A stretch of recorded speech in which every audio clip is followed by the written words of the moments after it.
Halo Sobat Suhu, selamat datang, selamat bergabung di webinar Suhu siang hari ini. Selamat datang teman-teman yang baru join, welcome, selamat datang.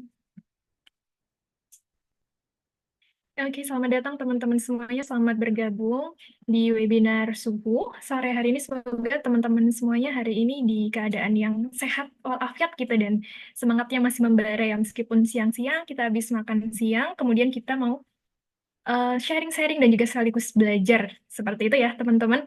Boleh dong, teman-teman, sambil kita nungguin yang lainnya join, teman-teman bisa ramain kolom chatnya. Minhu di sini pengen tahu nih, teman-teman, asalnya dari mana aja ya?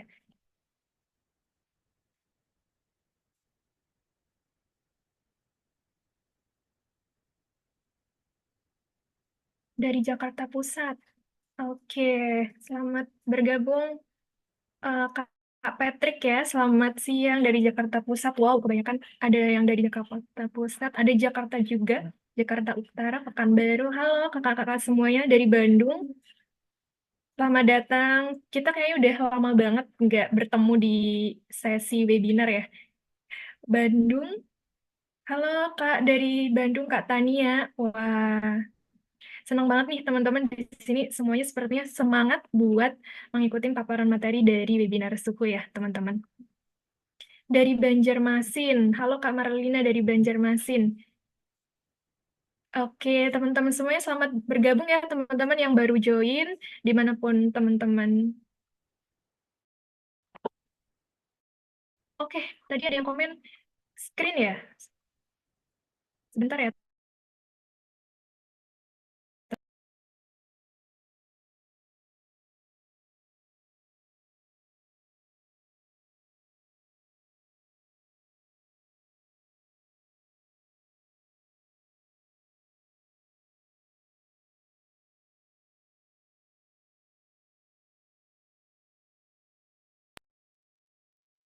Oke, teman-teman semuanya, sambil kita menunggu teman-teman yang lain pada join, izin ya nanti sebelum kita lanjut ke sesi paparan materi, nanti akan ada sekilas informasi mengenai perkenalan suhu dan juga tilep. Nah, kebetulan di sini sudah hadir narasumber kita, yaitu Mas Febri Dwi Putra. Kita sapa dulu ya. Selamat siang, Mas Febri. Halo, selamat siang rekan-rekan semuanya. Halo, selamat siang, Mas Febri. Oke, Mas Febri, sehat ya, Mas ya? Alhamdulillah sehat. Alhamdulillah. Wah, Mas Febri sebenarnya juga sudah siap ingin memberikan insight sekaligus materi yang luar biasa nih kepada teman-teman semua pada sesi siang hari ini. Oke, teman-teman, karena kita sudah di pukul 13.30 dan sepertinya juga teman-teman sudah ready untuk mengikuti sesi webinar hari ini. Sebelum itu, saya izin memperkenalkan diri. Perkenalkan, nama saya Ruslanti. Di sini selaku moderator yang akan membersamai teman-teman semuanya di webinar hari ini mengenai webinar Level Up Your Project Management with Agile, Scrum, dan juga Taiga selama 1,5 jam ke depan. Sebelum kita lanjut ke sesi paparan materi dari Mas Febri, izin ya, saya ingin memaparkan perkenalan singkat mengenai suhu dan juga tilap yang sebelumnya tadi sudah sempat ter-share ya untuk screen-nya. Oke, seharusnya sudah terlihat ya teman-teman untuk screen-nya.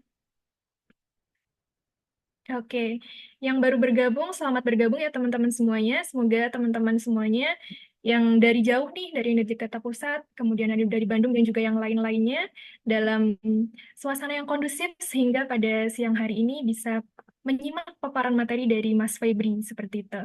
Nah, kali ini kita bakalan belajar mengenai project management menggunakan Agile, Scrum, dan juga Taiga yang nanti akan dipaparkan oleh Mas Febri ya, teman-teman. Nah, di sini untuk webinar outline pada siang menuju sore ini, antaranya itu adalah paparan materi presentasi, kemudian nanti akan ada sesi informasi mengenai kuis, bagaimana biasanya webinar suhu pasti ada kuisnya, jadi silakan teman-teman yang nanti ingin mengikuti kuis di akhir sesi, nanti akan kami share link informasi mengenai kuis ya teman-teman. Dan untuk informasi kuis ini, kebetulan karena sesi hari ini spesial, kita kedatangan tamu dari T-Lab, seperti itu, Mas Bri ini merupakan seorang ya teman-teman narasumber yang asalnya dari T-Lab. Jadi nanti spesial webinar kali ini akan kami ambil 5 pemenang yang akan berkesempatan mendapatkan merchandise menarik dari SU dan juga T-Lab. Dan nanti juga ada sesi Q&A di akhir sesi. Nanti silakan teman-teman yang selama jalannya webinar ini mau bertanya, bisa take note pertanyaannya, kemudian bisa ditanyakan di akhir sesi, waktu sesi Q&A. Seperti itu ya, teman-teman. Dan yang paling penting adalah informasi e-sertifikat nih. Biasanya teman-teman yang pengen dapetin e-sertifikat bertanya kapan atau gimana sih caranya biar dapet e-sertifikat. Teman-teman bisa stay tune sampai akhir sesi webinar kita siang hari ini. Nanti di akhir sesi kami akan informasikan cara mendapatkan e-sertifikat, yaitu biasanya dengan mengisi link feedback, yang mana link feedback ini sebagai bahan evaluasi sekaligus masukan untuk webinar-webinar suhu seperti itu. Nah, nanti untuk link feedbacknya kami tunggu maksimal pengisian sampai pukul 24.00 WIB malam ini. Begitu ya teman-teman. Jadi stay tune terus di webinar suhu pada siang hari ini buat dapetin informasi mengenai sertifikat, kemudian nanti ada kuis dan juga sesi Q&A ya teman-teman.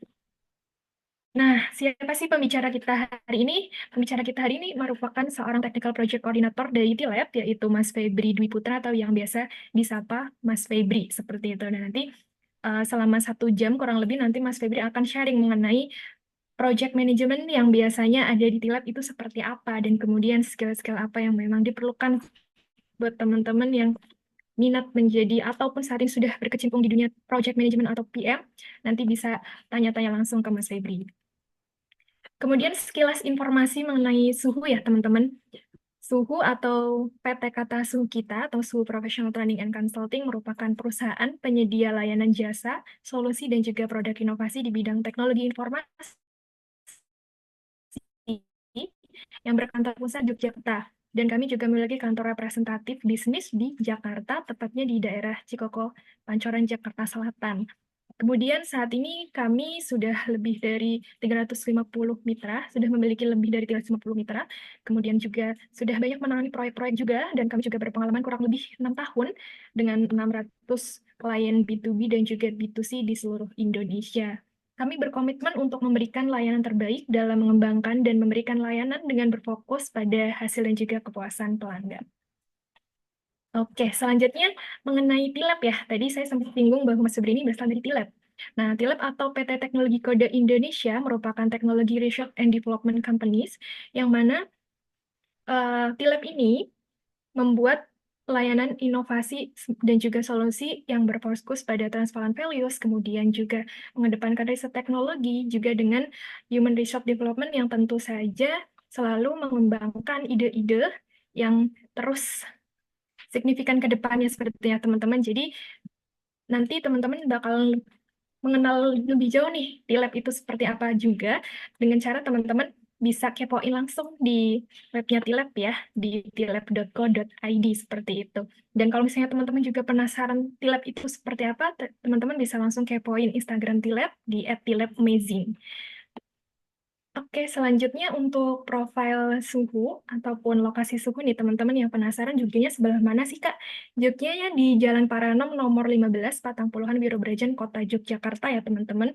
Dan kantor kami kebetulan sudah ada coffee shop, jadi teman-teman yang suka ngopi bisa main ke coffee shop kantor kami di lantai 1-nya dan office kami ada di lantai 2. Nah, kemudian kami juga ada kantor representatif yaitu di Jalan Pangedagan Utara nomor 17 Cikoko, Pancoran, Kota Jakarta Selatan. Seperti itu ya, teman-teman.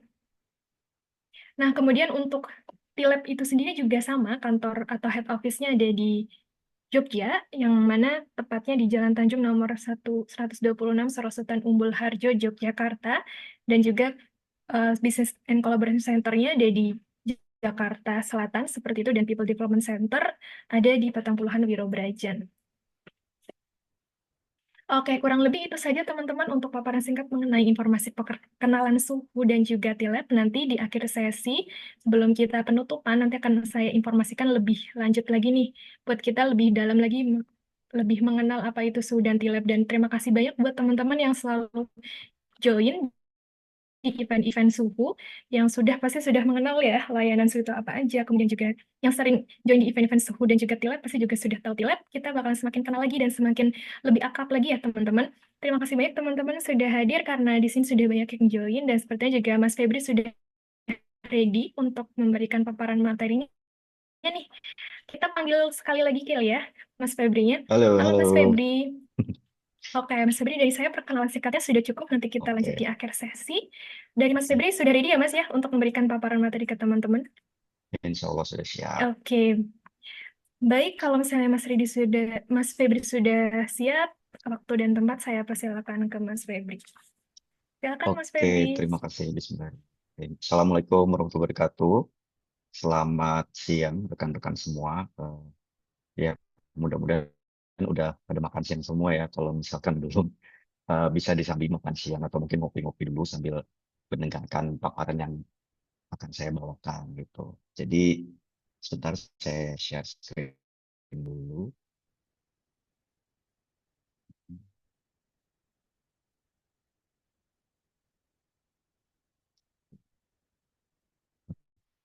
Apakah screen saya sudah terlihat?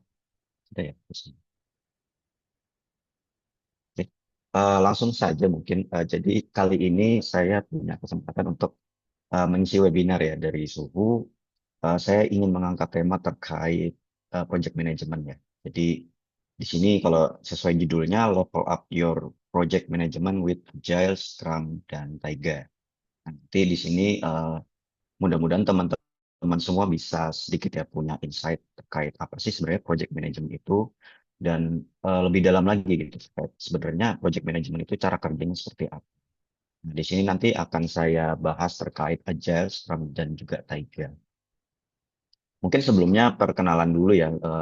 Tadi udah disampaikan oleh Mbak Rus juga di awal. Perkenalan lagi aja. Nama saya Febri Dwi Putra. Saya Technical Project Coordinator di PT Teknologi Kode Indonesia atau biasa disebutnya TILEP ya. TILEP itu jadi perusahaan Research and Development Company yang ada di Jogja. Dan kalau dari saya sendiri, itu saya sudah berkecimpung di dunia IT udah sekitar 7 tahunan lebih. Jadi saya sudah mengalami namanya fase startup ya, maupun fase yang startupnya udah redup gitu. Nah dari pengalaman itu nanti mungkin saya bisa berbagi sedikit ya ke teman-teman terkait bagaimana sih project management di berbagai tempat gitu ya, nggak hanya di perusahaan kami sendiri. Jadi langsung aja, oh ya, sebelumnya mungkin buat background juga ya, dulu saya pendidikan di perkuliahannya itu memang majornya teknik informatika ya. Jadi S1 saya ngambil teknik informatika dan saya lanjut S2-nya juga di bagian computer science. Jadi memang majornya di komputer ya, istilahnya di bidang informatika, tapi yang kali ini kita bahas tuh mudah-mudahan nggak apa ya nggak hanya diimplementasikan di IT doang ya, tapi bisa juga di kehidupan-kehidupan yang lain juga. Maksudnya di apa di project di sektor-sektor lainnya, tidak hanya selain IT saja. Oke, seperti itu. Langsung lanjut aja. Nah, kenapa sih kita ingin membahas terkait project management gitu? Nah, apalagi di era sekarang, era teknologi ya. Project management itu sangat berperan penting terhadap bisnis modern gitu. Nah, kenapa butuh project management gitu? Nah, kalau di sini kita tulisnya menjamin penyelesaian proyek tepat waktu. Nah, ini juga menghindari proyek yang telat penyelesaiannya molor. Nanti berimplikasi macam-macam ya kalau misalkan proyeknya itu tidak tepat waktu. Selanjutnya menjaga efisiensi anggaran dan juga kualitas hasil. Nah, jadi kalau misalkan proyeknya tepat waktu otomatis anggarannya sesuai gitu. Bahkan mungkin bisa jadi lebih efisien. Dan tentunya nanti implikasinya adalah kualitas dari proyeknya itu sendiri itu bagus gitu. Kemudian memastikan alignment dengan visi dan kebutuhan pemangku kepentingan. Nah, ini tujuannya adalah ketika kita menggunakan project management dengan benar, apa yang kita sudah atur goals-nya di awal, harapannya nanti selama seiring berjalannya project itu, dia akan terus align ya, terus segaris terus dengan visi dari goals yang diinginkan tadi. Jadi tidak apa ya, tidak membelok-belok gitulah. Jadi kita biar bisa fokus pada satu tujuan gitu. Lanjut. Nah, kalau kita membahas terkait project management itu tidak bisa dipungkiri bahwa ada peran penting di baliknya gitu. Nah, di sini project management tentunya diatur oleh project manager gitu. Nah, siapa sih project manager gitu? Nah, project manager itu sebenarnya mungkin kalau teman-teman tahu ya kata-katanya manager ya tentunya manage itu mengatur ya project ya berarti projectnya yang diatur gitu. Nah, jadi kalau dilihat secara garis besar itu sebenarnya lumayan banyak ya pekerjaan yang harus dilakukan oleh project management. Nah, yang bisa kita lihat seperti di gambar ini, project manager itu harus bisa teamwork ya, harus mengatur timnya dengan baik, bisa mengontrol orang-orang yang ada di dalamnya, Kemudian bisa juga menjadi problem solving ya, kalau misalkan timnya atau orang-orang di dalam project itu punya konflik gitu. Atau mungkin ada satu decision yang harus dibuat gitu. Nah, ini peran project manager di sini adalah menjadi orang yang membuat decision gitu. Kemudian komunikasi. Nah, ini salah satu penting juga ya. Jadi perannya project manager tuh agar komunikasi antar tim itu berjalan lebih mulus gitu. Tidak terjadi apa ya tumpang tindih antara yang satu lebih pingin ini, yang satu lebih pingin yang itu. Jadi komunikasinya bisa lewat project manager agar lebih harmonis gitu. Nah, selanjutnya ada cost juga. Nah, ini tentunya project manager juga mengatur cost dari proyeknya itu sendiri. Jadi nanti misalkan ternyata di jalan, oh di tengah jalan proyeknya ternyata butuh budget lebih nih untuk ini, untuk itu. Nah, ini fungsinya project manager itu untuk mengatur semua itu gitu. Jadi nanti biar timnya bisa lebih fokus pada apa yang harus mereka kerjakan. Selanjutnya itu planning ya, tentunya project manager harus mengatur di awal bagaimana proyeknya akan berjalan gitu. Jadi nanti di awal dia harus sudah mempunyai rencana. Misalkan proyeknya itu berjalan dengan durasi 3 bulan, ya berarti dia dari bulan ke 1, kedua, ketiga itu sudah memiliki planning atau rencana apa sih yang harus dikerjakan di bulan ke 1, bulan kedua, dan juga bulan ketiga. Nah, selanjutnya itu goals-nya. Jadi ini yang tadi saya bahas di awal bahwa project manager itu istilahnya sebagai pengingat ya kepada anggota timnya terkait goals yang ingin dicapai. Karena kadang mungkin nanti dari anggota tim itu karena mungkin terlalu fokus ya pada pekerjaannya gitu. Jadinya lupa tujuan di awalnya dia ngerjain proyek itu apa. Nah, ini yang sebenarnya bahaya gitu. Jadinya nanti arah tujuannya itu tidak jelas gitu. Nah, ini fungsinya project manager adalah untuk mengawasi apa yang dikerjakan itu tetap berpacu pada goals yang sudah ditetapkan di awal gitu. Nah, yang selanjutnya adalah risk ya. Ini salah satunya juga project manager tuh harus memiliki skill risk management yang cukup baik juga ya. Contohnya itu kalau dikatakan risk management itu misalkan saja seperti ini. Dalam satu project itu dia membutuhkan 3 orang engineer gitu, 3 orang untuk mengerjakan proyek tersebut. Karena dia melewatkan fase risk management ini, dia hanya menjalankan saja proyeknya. Karena dia beranggapan bahwa 3 orang ini aman untuk mengerjakan proyek sampai selesai. Nah, tiba-tiba di tengah jalan, salah satu orang dari ketiga ini ada yang resign gitu. Nah, resign otomatis kerjanya hanya tinggal 2 gitu. Di sini akan sangat berbahaya ya, tentunya karena orangnya berkurang, otomatis pekerjaannya juga bisa saja molor atau tertunda gitu.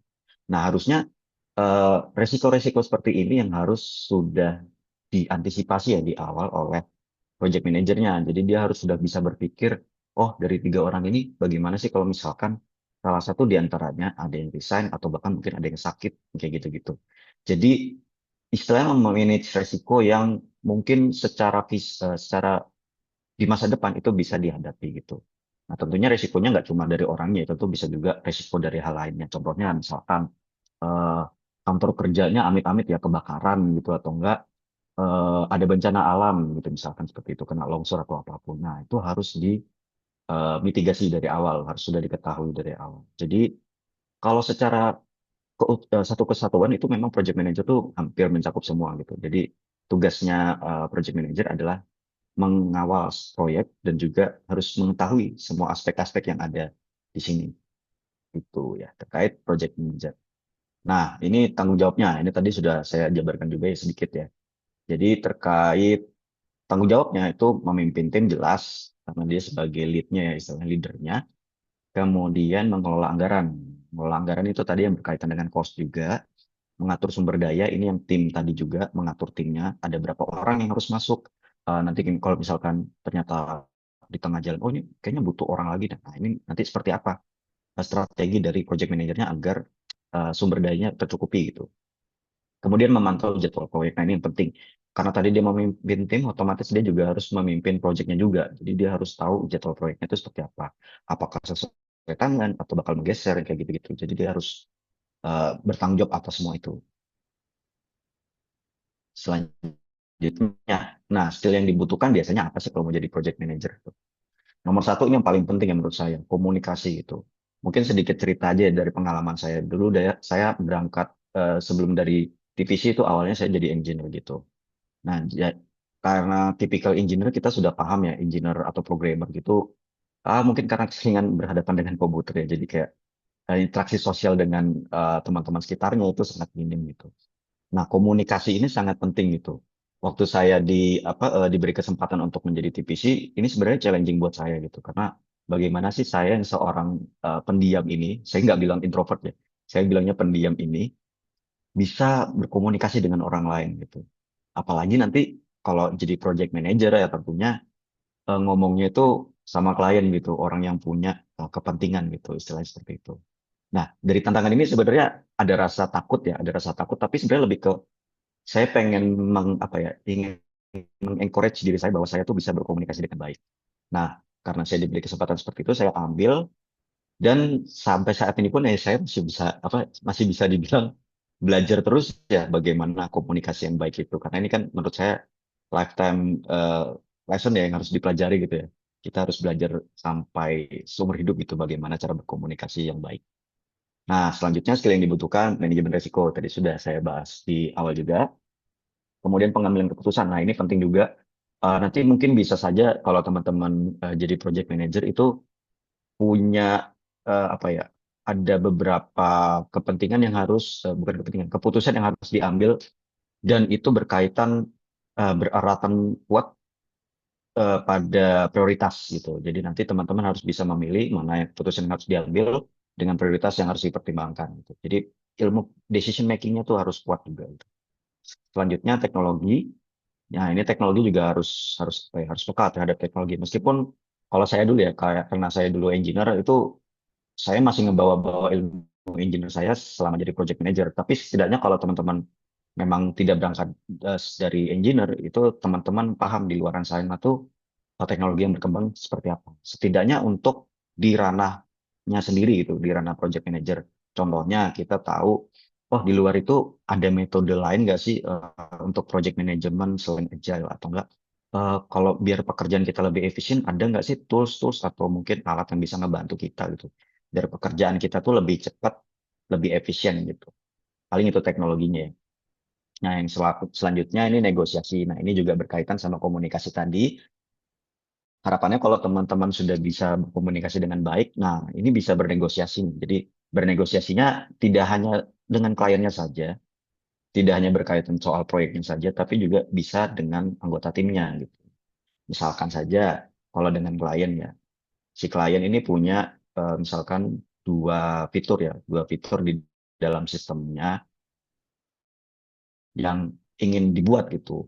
Tapi cuma punya waktu sebulan gitu. Nah, kita dalam tim itu tidak bisa menyanggupi dua-duanya langsung dikerjakan dalam 1 bulan. Nah, di sini peran project manager adalah menegosiasikan dengan klien tersebut. Kita cuma punya 1 bulan, Pak, dan kita cuma bisa ngerjain satu. Nah, kira-kira bagaimana ya, Pak, kalau kita kerjakan hanya satu, tapi kita pilih yang paling dibutuhkan orang, fitur-fitur yang paling dibutuhkan penggunanya. Nah, di sini peran negosiasi ya. Jadi negosiasi dengan kliennya. Itu tadi contohnya kalau dengan klien ya. Kalau dengan anggota timnya mungkin ya kayak sekedar kayak, nah kalau misalkan dalam tim itu ada ada pertanyaan seperti ini. Misalkan kita butuh fitur A ini. Nah, kamu bisa mengerjakan berapa lama gitu. Misalkan dia bilang 3 hari. Wah, nah di sini kalau kita merasa sebagai project manager, wah itu terlalu lama 3 hari tuh. Kayaknya bisa 2 hari gitu. Nah, di sini kita bisa bernegosiasi. Kayaknya menurut saya dengan skillmu itu kamu bisa mengerjakan fitur A ini dalam 2 hari deh. Nah, gimana kalau kita ambil tengah-tengahnya aja nih gitu. Kalau misalkan kamu keberatan di 2 hari, misalkan 2,5 hari gitu. Setengah harinya kita ngerjain yang kecil-kecil lainnya gitu. Nah, ini contohnya negosiasi dengan anggota timnya. Jadi itu ada skill-skill yang mungkin ini nggak saya bilang wajib ya, tapi harusnya dimiliki beberapa oleh project manager. Nah, selanjutnya itu tadi soal project manajernya. Selanjutnya kita membahas soal project manajemennya. Nah, di sini yang akan saya angkat adalah agile. Nah, sebenarnya agile project management itu apa sih? Agile itu sebenarnya bisa diringkas dalam dua kata ini ya, fleksibel dan juga cepat. Kenapa fleksibel? Karena dia itu bisa saja berubah ya, selalu cepat berubah dan kita sebagai tim di dalamnya yang mengerjakan proyek tersebut harus bisa beradaptasi dengan cepat. Nah, jadi ada implikasi ya antara fleksibel dan juga cepatnya. Contohnya, misalkan saya sudah diberikan tugas untuk mengerjakan proyek selama 1 bulan dengan fitur A, B, C, misalkan A, B, C fiturnya itu ya. Nah, tiba-tiba pas di minggu pertama saya mengerjakan proyek tersebut, dari pemangku kebijakan atau stakeholder atau mungkin kliennya bilang, oh ternyata kayaknya kita nggak butuh fitur B deh. Kita ganti aja dengan fitur D. Nah itu padahal saya di awal sudah apa ya, udah mengatur bahwa dalam 1 bulan itu kita ngerjain A, B, C. Tapi tengah-tengah ini klien minta dimasukin fitur D.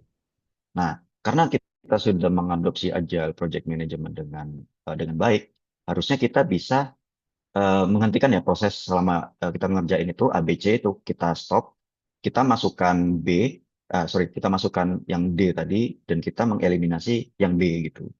Nah, sebenarnya kan kalau dilihat secara apa ya, secara alur kerjanya mungkin bakal mengganggu ya. Nah, tapi justru di situ adalah keunggulan dari Agile, bagaimana dia bisa beradaptasi dengan cepat kalau misalkan ada perubahan gitu. Jadi dua kata ini yang perlu diingat oleh teman-teman semua, Agile itu fleksibel dan juga cepat. Ini kaitannya erat sama adaptasinya, gitu.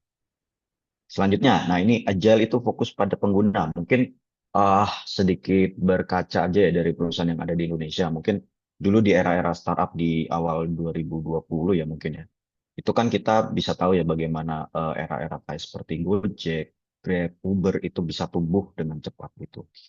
Nah, mungkin di beberapa startup tersebut pasti ada yang menerapkan Agile. Kita bisa lihat bahwa contohnya dulu ya Gojek, mungkin dia cuma punya layanan untuk mengantarkan penumpang dengan kendaraan roda dua. Nah, mungkin selama fitur tersebut, selama aplikasi tersebut berjalan, banyak mendapatkan masukan dari kliennya, dari penggunanya. Kami butuh mengantarkan pengguna atau orang, customer, menggunakan mobil gitu. Biar kami lebih nyaman lagi mungkin, biar kami terbebas dari hujan, misalkan seperti itu. Nah, di sini kan sebenarnya keinginan dari penggunanya itu sangat kuat gitu. Nah, di sini peran Agile itu adalah fokusnya terhadap pengguna gitu. Jadi misalkan kalau saya berada sebagai orang yang punya kebijakan di Gojek, saya pasti mikir kayak, wah ini pengguna sangat butuh nih diantar menggunakan mobil gitu, tidak menggunakan motor saja. Nah, di situ saya langsung menginstruksikan tim saya bahwa kita buat nih fitur yang tidak hanya mengantar orang menggunakan kendaraan roda dua, tapi juga kendaraan roda empat. Nah, di situ agile-nya akan beraksi ya istilahnya. Gitu. Jadi karena memang fokusnya dari pengguna gitu. Jadi kalau penggunanya minta ini, dia bakal ikutin juga. Tentunya juga dengan pertimbangan yang beragam ya, tidak hanya langsung dari pengguna ingin ini langsung diterima gitu aja. Tapi yang di sini adalah yang difokuskan adalah bahwa Agile itu memang eh, customer centric gitu ya, berpacunya pada penggunanya saja gitu. Nah, manfaat Agile ini adaptasi terhadap perubahan. Nah, ini jelas tadi ya, sudah kita singgung juga di awal, kolaborasi tim yang lebih baik. Nah, karena dia memang dalam satu tim tuh harus sering ini ya, harus sering berinteraksi gitu. Jadi tidak ada yang istilahnya kayak saling saling apa ya kerja sendiri gitu, mementingkan pekerjaannya sendiri, fokus sama kerjaannya sendiri. Tapi ini penting banget nanti dengan kolaborasi tim ini. Kemudian fast delivery juga karena tadi kita adaptasi fleksibel yang tadi dan juga cepat tadi, otomatis kita ngedelivernya juga lebih cepat gitu. Prinsip-prinsip agile. Nah, ini juga tadi sempat kita bahas juga di slide sebelumnya. Interaksi individu lebih penting dari proses. Nah, ini karena memang apa ya istilahnya dia sangat sering berinteraksi ya dalam proses implementasinya di kehidupan asli itu memang Agile itu lebih banyak interaksi. Jadi bisa saja nanti setiap hari kita tuh ada meeting yang kayak gitu-gitu selalu pasti bisa gitu. Karena memang karena itu tadi ya ada perubahan yang tiba-tiba ya bisa aja perubahan yang dilakukan tuh mungkin dalam seminggu tuh bisa 3 kali yang kayak gitu-gitu. Jadi memang harus terus berinteraksi gitu. Software berfungsi lebih utama daripada dokumentasi lengkapnya. Ini kan karena tadi saking cepatnya, dokumentasi-dokumentasi proyek itu mungkin akan, saya tidak bilang terbengkalai ya, tapi tidak diprioritaskan di awal gitu. Karena mikirnya gimana caranya biar fitur ini cepat terdeliver, cepat selesai, cepat digunakan oleh orang gitu, cepat digunakan oleh klien. Jadi faktor-faktor selain itu kayak dokumentasi mungkin bisa menyusul di akhir gitu. Jadinya dia lebih orientasi kepada outputnya gitu, outputnya. Kemudian kolaborasi dengan klien lebih penting daripada negosiasi kontrak. Nah, ini tadi yang sempat saya singgung juga di awal, bagaimana kita harus bernegosiasi juga dengan klien gitu. Tapi yang lebih penting adalah bagaimana klien itu langsung memiliki apa bisa membuat decision ya terhadap proyek yang dia punya gitu. Jadi kita sebagai project manager ya tentunya bakal banyak berhubungan dengan kliennya gitu. Dibanding kita kayak mikirin nilai kontrak lah, berapa lama kontraknya kayak gitu-gitu. Eh itu tidak dipentingkan gitu ya. Tentu ya itu penting cuman prioritasnya beda gitu. Kemudian respon terhadap perubahan lebih penting daripada berpegang pada rencana. Nah ini juga tadi ya, meskipun tadi yang saya contohkan tadi di awal kita udah berencana nih dalam sebulan ini ngerjain ABC, tapi ternyata wah tiba-tiba B-nya nggak usah dikerjain apa-apa, tapi diganti sama D. Nah ini respon terhadap perubahan itu penting gitu. Daripada kita udah stick yang dari awal udah ngerjain ABC. Jadi ABC itu ya mungkin karena udah di awal direncanakan ya udah karena mau nggak mau kan ada perubahan yang harus kita respon dengan cepat gitu. Itu prinsip agile. Nah, mungkin ini ada perbandingan juga ya, mungkin dari teman-teman sekalian ada yang pernah dengar terkait waterfall. Ini ada perbandingannya juga dengan agile gitu. Jadi agile versus waterfall itu seperti apa? Nah, kalau di sini kita lihat ini fix, ini estimate ya, yang di atas itu udah apa saklek ya istilah udah fix, yang sebelah sementara yang di bawahnya itu sudah apa masih perkiraan estimate. Nah, kalau waterfall di sini kita lihat scope atau ruang lingkup pekerjaannya itu sudah fix dari awal gitu. Dari awal project sampai akhir itu sudah jelas apa yang mau dikerjakan. Scope ruang lingkupnya itu udah fix ya, udah jelas gitu. Nah, sementara untuk sumber dayanya dan juga waktu pekerjaannya itu masih bisa estimated, masih bisa diperkirakan. Karena ya ini tadi memang berbanding kebalik nanti akan kita jabarkan juga terkait aja. Jadi kalau di waterfall itu orangnya mungkin nanti bisa berubah-berubah nih, bisa berubah-berubah entah bertambah atau berkurang atau mungkin substitusi ya, substitution kayak ganti pemain bola gitu. Dan juga waktunya bisa menyesuaikan gitu. Tapi skopnya udah jelas. Ini umumnya kayak di proyek-proyek pemerintah ya udah jelas karena kan dia berkaitan erat sama anggaran dan waktu. Jadi kontraknya udah jelas yang diinginkan apa, sementara outputnya apa. Nah, berbanding terbalik dengan agile.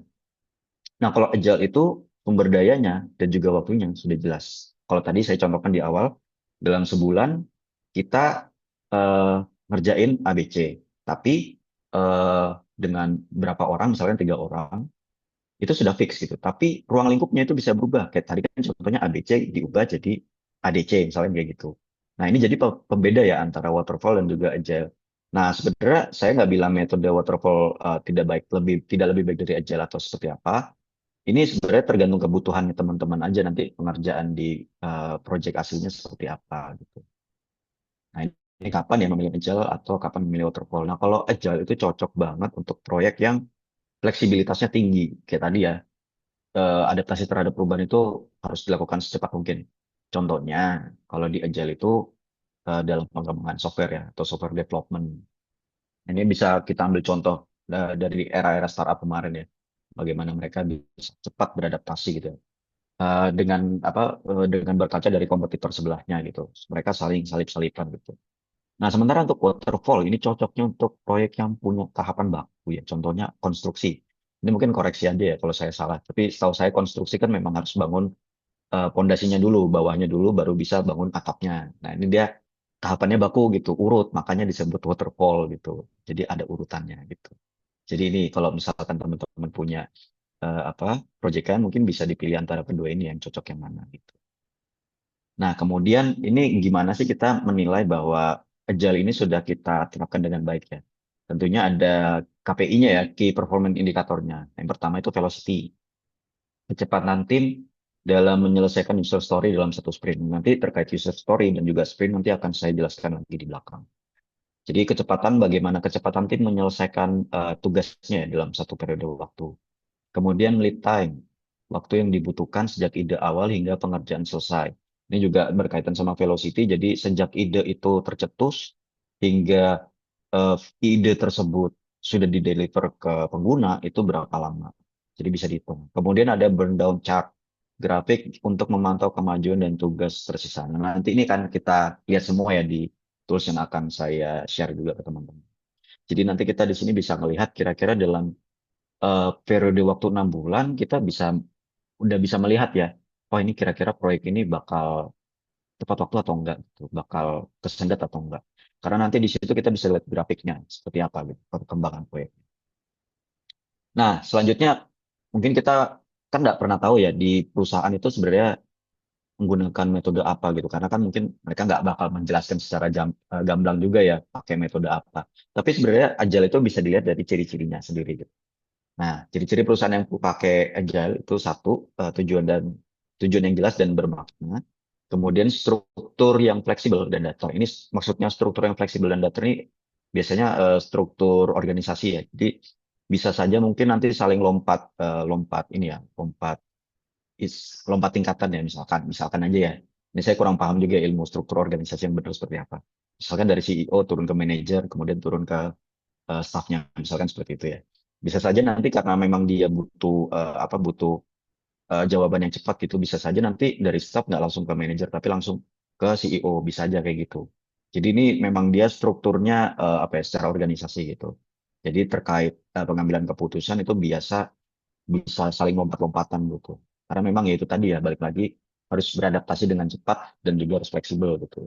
Nah, yang ketiga, proses cepat dan pengambilan keputusan berbasis data. Nah, ini tadi juga berkaitan sama pengguna tadi ya. Jadi Agile fokus pada pengguna tadi.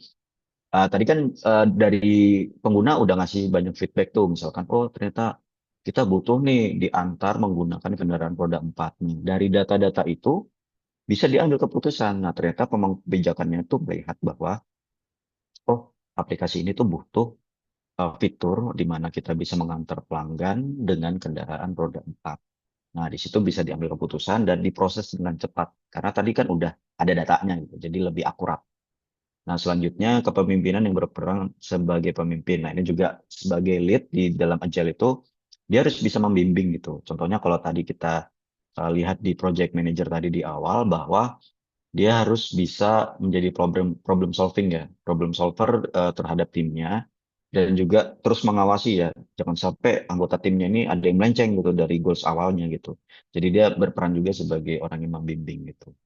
Kemudian teknologi sebagai penggerak inovasi. Nah, ini dulu kita juga sering yang ngelihat di era-era startup, banyak sekali teknologi yang bermunculan gitu. Bahkan sampai sekarang pun ada masih ya, kayak era AI, bagaimana kita kayak yang dulunya mungkin di era-era COVID sekarang, apa dulu tuh kayak ya kita diam di rumah yang kayak gitu, gitu apa nggak ngapa-ngapain kayak gitu-gitu. Sekarang semenjak ada era AI itu kayak, wah ternyata secepat itu ya, dalam 4 tahun belakangan ini tuh sampai ternyata mesin itu udah bisa mengetahui segala hal itu. Hanya dengan cara diberi knowledge-nya, diberi pengetahuannya, dia sudah bisa memprediksi segala macam hal. Nah, kita bisa tahu ya bahwa memang teknologi itu berperan penting ya terhadap inovasi yang ada gitu. Misalkan aja dari perusahaan A selalu melihat kompetitornya perusahaan B. Oh, perusahaan B sudah laju banget nih pertumbuhan bisnisnya nih. Kira-kira apa sih yang menjadi alasan dia bisa laju banget perkembangan bisnisnya? Oh, ternyata dia pakai teknologi ini nih. Wah, kita harus ikutan juga dong biar biar perusahaan kita juga punya perkembangan ekonomi yang sama gitu, perkembangan keuangan yang sama dengan perusahaan B tersebut. Jadi ini jadi penggerak ya, penggerak dari timnya untuk berinovasi. Nah, ini yang saya temukan di Google ya. Nggak tahu saat ini dia masih menggunakan atau enggak. Yang saya temukan di Google itu Spotify dan juga Google itu menggunakan Agile. Kalau Google udah jelas ya pasti banyak banget metode yang digunakan dan kita nggak pernah tahu tim mana yang pakai Agile karena mereka tersebar di seluruh dunia timnya. Nah, sementara untuk Spotify ini menarik. Jadi Spotify ini dia menganut sistem squad gitu. Jadi squad ini apa sih? Squad itu kalau bisa saya persimpel mungkin satu project itu satu squad. Dalam project kan tentu ada tim dan juga ada pimpinan timnya atau biasa di sini kita sebutnya ya project manajernya gitu. Nah, di Spotify itu satu squad itu biasa dia bilangnya sih satu fitur ya. Jadi satu fitur besar kita sebutnya dia misalkan fitur buat ngeplay musik gitu. Nah, berarti satu squad itu ya memang kerjanya hanya untuk mengerjakan pemutar musiknya gitu. Mungkin dia ada optimize bagaimana musiknya biar biar lebih baik lagi kualitasnya kayak gitu-gitu. Nah, ini sebenarnya bisa diimplementasikan juga untuk di beberapa perusahaan software di Indonesia gitu. Kalau misalkan dalam satu tim itu banyak sekali mengerjakan project, nah itu bisa dipecah-pecah tuh per squad. Jadi per squad ngerjain project pemerintahan, misalkan squad ngerjain project swasta, kayak gitu-gitu bisa. Nah, nanti yang sebagai lead dari squadnya adalah project manajernya, dan squad membernya adalah staff-staffnya gitu, atau dalam hal project IT ya engineer-nya gitu. Nah, ini di Google udah pasti ya, udah pasti menggunakan, cuma kita nggak pernah tahu tim mana yang menggunakan Agile. Nah, selanjutnya ini kita udah membahas nih soal Agile. Ini kan baru metode ya. Tapi bagaimana sih sebenarnya kalau kita sebagai project manager itu mengimplementasikan dengan baik Agile-nya gitu. Nah, nanti di sini kita akan membahas terkait kelima hal ini ya. Jadi ada epic, user story, task, story point, dan juga user story mapping. Nah, ini apa sih kelima hal ini gitu. Nah, mungkin nanti biar lebih jelas nanti kita akan lakukan demo di akhir ya. Tapi ini penjelasan secara teorinya dulu. Jadi epic itu apa? Nah, epic ini deskripsi tingkat tinggi ya terkait fitur atau fungsi yang harus disediakan di dalam aplikasi. Jadi epic ini nanti dibagi jadi beberapa user story. Jadi bisa dipecah lagi jadi user story yang lebih kecil. Contohnya epic kalau misalkan dalam aplikasi ya. Ini dalam aplikasi ya karena saya paham aplikasi gitu. Contohnya dalam Epic itu kita bikin sistem apa ya, sistem aplikasi absensi misalkan kayak gitu. Tentunya nanti di dalam absensi itu kita harus bikin loginnya dulu gitu. Login, kemudian kalau belum punya akun kita harus bikin fitur registrasinya. Nah, Epic di sini itu gambaran dari fitur yang besarnya gitu. Misalkan registrasi atau login atau mungkin nanti ada logout juga. Nah, nanti ini bisa dipecah lagi registrasinya pakai apa gitu. Misalkan pakai sosial media atau pakai username sama password aja. Nah, sama juga kayak login bisa dipecah-pecah lagi. Nah, ini nanti dipecah jadi user story. Jadi Epic, ini yang diingat ya. Jadi kayak secara runtutan tuh dia kayak ada ada Epic, user story, task, baru langsung mecah lagi ke bawah lagi gitu. Jadi kayak segitiga dibalik itulah istilahnya gitu. Itu Epic, kemudian user story. Nah, user story ini tadi yang pecahannya dari Epic. Deskripsi dari kebutuhan pengguna yang spesifik dan dapat diuji. User story sering digunakan untuk menggambarkan kebutuhan dalam bahasa yang dapat dipahami oleh pengguna atau pemangku kepentingan. Nah, jadi user story ini kita jabarkan lagi bahasanya seperti apa yang jelas. Kalau tadi kan ya cuma registrasi, ya registrasi apa gitu, registrasi kayak gimana gitu. Nah, user story di sini kita mencoba menarasikan Epic tadi menjadi bahasa yang lebih natural gitu. Yang harapannya bisa dipahami oleh tidak hanya timnya sendiri, tim teknisnya sendiri, tapi juga bisa ke pemangku kebijakannya gitu, atau mungkin dalam hal ini klien. Contohnya ya, penulisan user story itu ada formatnya. Kalau di sini saya temukan itu formatnya seperti ini. As a role, I want, goal, so that benefit. Contohnya, oh mungkin penjelasan dulu ya. Role ini apa ya? Terming. Goal itu tujuannya, dan benefit itu manfaatnya. Nah, kalau di bahasa Indonesia kan, contohnya seperti ini. Sebagai admin ini role-nya, saya ingin melakukan registrasi agar saya dapat masuk ke dalam dashboard admin. Nah, di sini admin itu sebagai role, kemudian goals-nya saya ingin melakukan registrasi. Benefitnya buat apa nih melakukan registrasi? Benefitnya adalah agar saya dapat masuk ke dalam dashboard admin. Tadi karena registrasi kan epicnya, jadi otomatis turunannya juga masih berkaitan sama registrasi. Jadi ini penggambaran bahasa yang lebih jelas lagi ya. Harapannya nanti dari yang mengerjakan pun atau yang punya proyek pun bisa membaca dengan jelas, oh ini ngapain sih bikin fitur ini gitu. Tujuannya untuk apa. Jadi itu sebenarnya tujuan dari pembuatan user story. Lanjut lagi, selanjutnya ada task. Nah, ini udah jelas ya dari bahasa Inggrisnya aja sudah kita tahu bahwa ini adalah tugas-tugas yang spesifik harus dilakukan oleh anggota tim yang mengembangkan gitu. Task merupakan bagian terkecil dari pekerjaan yang dilakukan dalam sebuah sprint dan didefinisikan dengan jelas dan spesifik. Karena tadi kita udah tahu ya user story-nya apa. Misalkan, oh saya sebagai admin, saya ingin melakukan registrasi agar saya dapat masuk ke dalam dashboard admin. Ya berarti nanti tugasnya tim itu seperti apa untuk mengachieve atau agar user story ini bisa eh, tercapai, bisa terpenuhi gitu. Nah nanti dipecah-pecah lagi. Kalau misalkan di project IT, ya karena ini terkait registrasi ya berarti nanti kita pecah-pecah lagi. Siapa sih yang mengerjakan user story ini? Di dalam aplikasi tentu butuh desainnya, tentu butuh engineer-nya yang mengerjakan, butuh juga yang ngetes nanti setelah fiturnya selesai. Nah, di sini tasnya nanti dipecah-pecah lagi. Jadi nanti ada UI designer, tugasnya adalah membuat tampilan registrasi. Nah, kemudian engineer-nya, misalkan ada front-end engineer, ya berarti front-end engineer nanti tugasnya mengerjakan desain yang sudah dibuat oleh UI designer.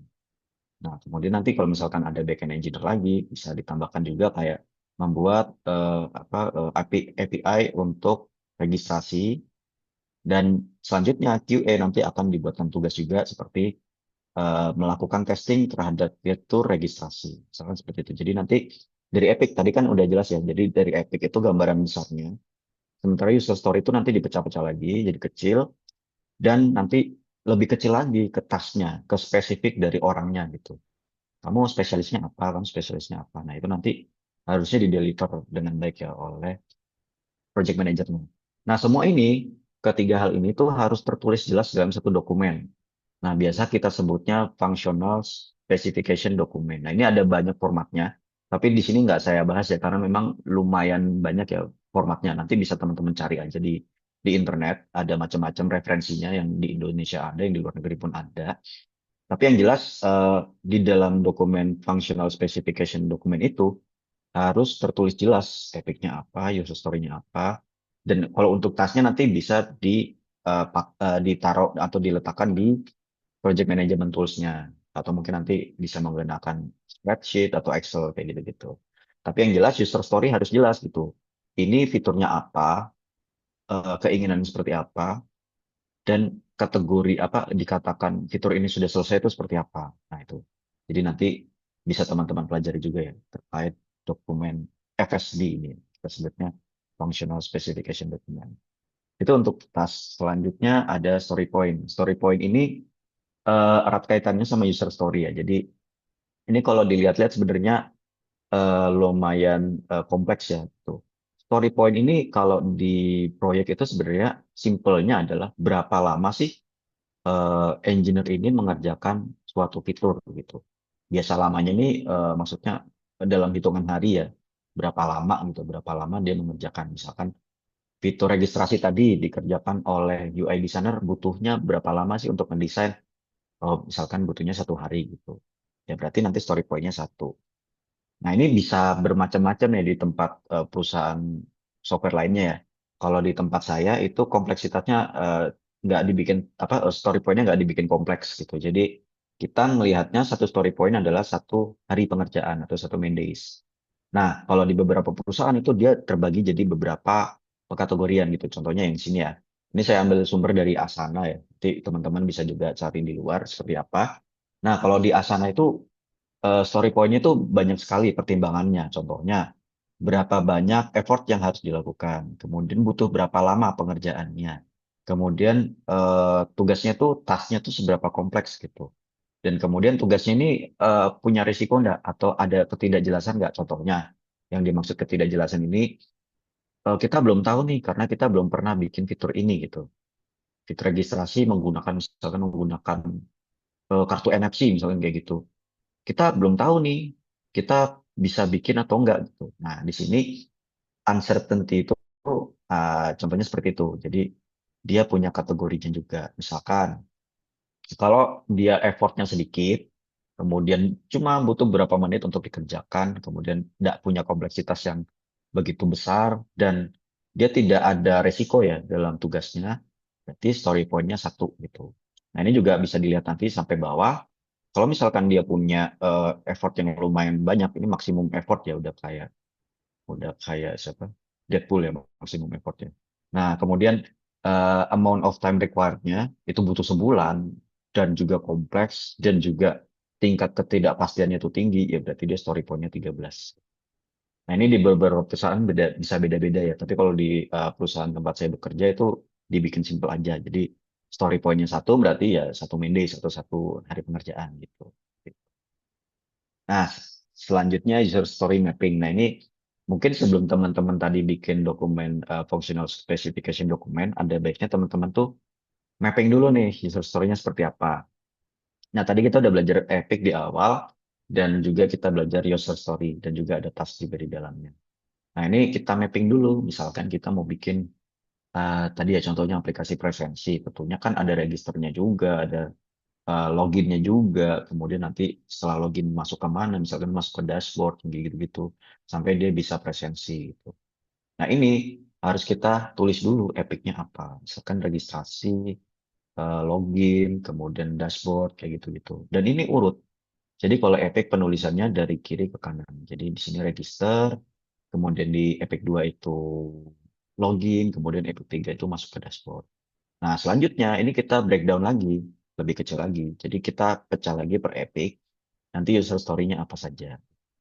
Dan yang epic 2 login tadi, user story-nya apa saja. Seperti itu. Jadi kalau epic dia dari kiri ke kanan, kalau user story itu dari atas ke bawah. Gitu. Jadi makin ke bawah itu makin rinci harusnya. Seperti itu. Nah, ini contohnya ya. Ini kendaraan listrik ya. Contohnya aplikasi kendaraan listrik. Bagaimana dia prosesnya dari registrasi, login, edit profile, sampai bisa melihat saldonya gitu. Atau bisa menambah saldonya. Nah, registrasi. Itu epicnya, user story-nya tuh mode registrasinya ya. Kemudian ini ada main success scenario. Ini untuk QA-nya nanti ya. Ini main success scenario harusnya ada di dokumen FSD-nya juga. Jadi nanti teman-teman bisa pelajari juga ya terkait main success scenario. Karena kita nggak membahas soal QA, jadi ini mungkin bisa saya kesampingkan. Cuma nanti nanti intinya adalah main success scenario ini yang sebagai ya saya bilang tadi itu ya di awal bahwa penentu apakah fitur ini sudah berhasil diimplementasikan atau belum gitu. Kalau misalkan main success scenario-nya sudah terpenuhi ya berarti user story ini sudah berhasil gitu, sudah lolos istilahnya seperti itu. Jadi seperti ini registrasi, mode registrasi kemudian login.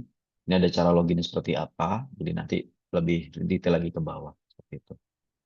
Nah, selanjutnya kita bicara agile tentunya ada frameworknya juga gitu biar kita mempermudah gitu ya pengerjaan angka kerja lah kita sebutnya. Nah, ini sebutannya Scrum. Nah, apa sih Scrum itu? Scrum itu kerangka kerja manajemen yang dipakai oleh tim untuk melakukan apa ya, pengaturan kerja ya secara mandiri gitu. Jadi dia bisa bekerja secara mandiri, tapi memiliki tujuan sama gitu, tujuan yang sama gitu. Jadi dia kerjanya sendiri-sendiri, tapi dia punya tujuan yang sama gitu. Nah, siapa aja sih yang berperan dalam Scrum ini gitu. Jadi tadi kan ada project manager ya gitu ya. Nah, di sini sebenarnya ada lagi nih kalau kita menganut konsep apa framework Scrum gitu. Nanti dibagi lagi nama-namanya nih. Jadi lumayan seru juga gitu. Nah, di dalam Scrum itu ada Scrum Master, kemudian Product Owner, dan juga timnya. Nah, Scrum Master ini beda-beda juga di beberapa perusahaan tuh bisa saja Scrum Masternya itu adalah lead projectnya atau project manajernya. Tapi ada juga mungkin di beberapa perusahaan itu yang Scrum Masternya tuh ya orang Scrum Master doang gitu. Tugasnya cuma mengatur jalannya Scrum-nya aja gitu. Tapi dia bisa aja mungkin difungsionalitaskan tidak hanya di satu proyek, tapi dia memimpin Scrum-nya di beberapa proyek lain. Karena memang tugasnya ya cuma mengatur Scrum-nya doang. Itu Scrum Master. Selanjutnya ada Product Owner. Nah, kalau Product Owner ini udah jelas ya. Biasanya stakeholder-nya, kliennya, atau mungkin kalau dalam internal ya, berarti ya atasannya gitu. Misalkan bosnya kah, atau CEO-nya yang kayak gitu-gitu. Jadi dia memiliki hak terkait produknya. Dan dia juga yang punya hak juga untuk menentukan fitur apa yang ingin di-deliver gitu. Nah, selanjutnya ada timnya juga. Jadi tim ini yang mengerjakan dan menjadi apa ya penggerak di dalam Scrum-nya gitu. Nah, ini lebih jabar lagi terkait Scrum proses. Jadi ini tadi udah jelas ya di awal Agile itu apa dan kalau dikecilkan lagi di dalam Agile itu ya sebenarnya seperti ini Scrum salah satu frameworknya. Scrum ini ada banyak prosesnya. Mungkin kalau di sini kita lihat sebagai product owner atau sebagai pemilik produknya, dia itu membuat produk backlog. Jadi backlog ini semacam kayak fitur-fitur yang ingin di-deliver gitu. Jadi keinginan liarnya, ide liarnya si investor atau klien itu seperti apa. Nah, itu nanti dia tulis tuh. Dia tulis satu-satu A, B, C, D sampai Z. Kemudian dia masukkan ke dalam backlog, namanya backlog yang kita sebutnya gitu. Jadi fitur-fitur yang istilahnya ide liar yang masih belum tahu bisa dikerjakan sama timnya atau enggak, itu ditulis dulu. Nah, selanjutnya timnya di sini akan melakukan sprint planning atau planning nih ke depan eh, selama kita mengerjakan proyek apa saja yang ingin dikerjakan gitu. Nah, dari produk backlog tadi itu akan dilakukan iterasi oleh timnya. Oh, dari ide liarnya investor ini apa sih yang bisa kita kerjakan gitu, yang bisa kita realisasikan gitu.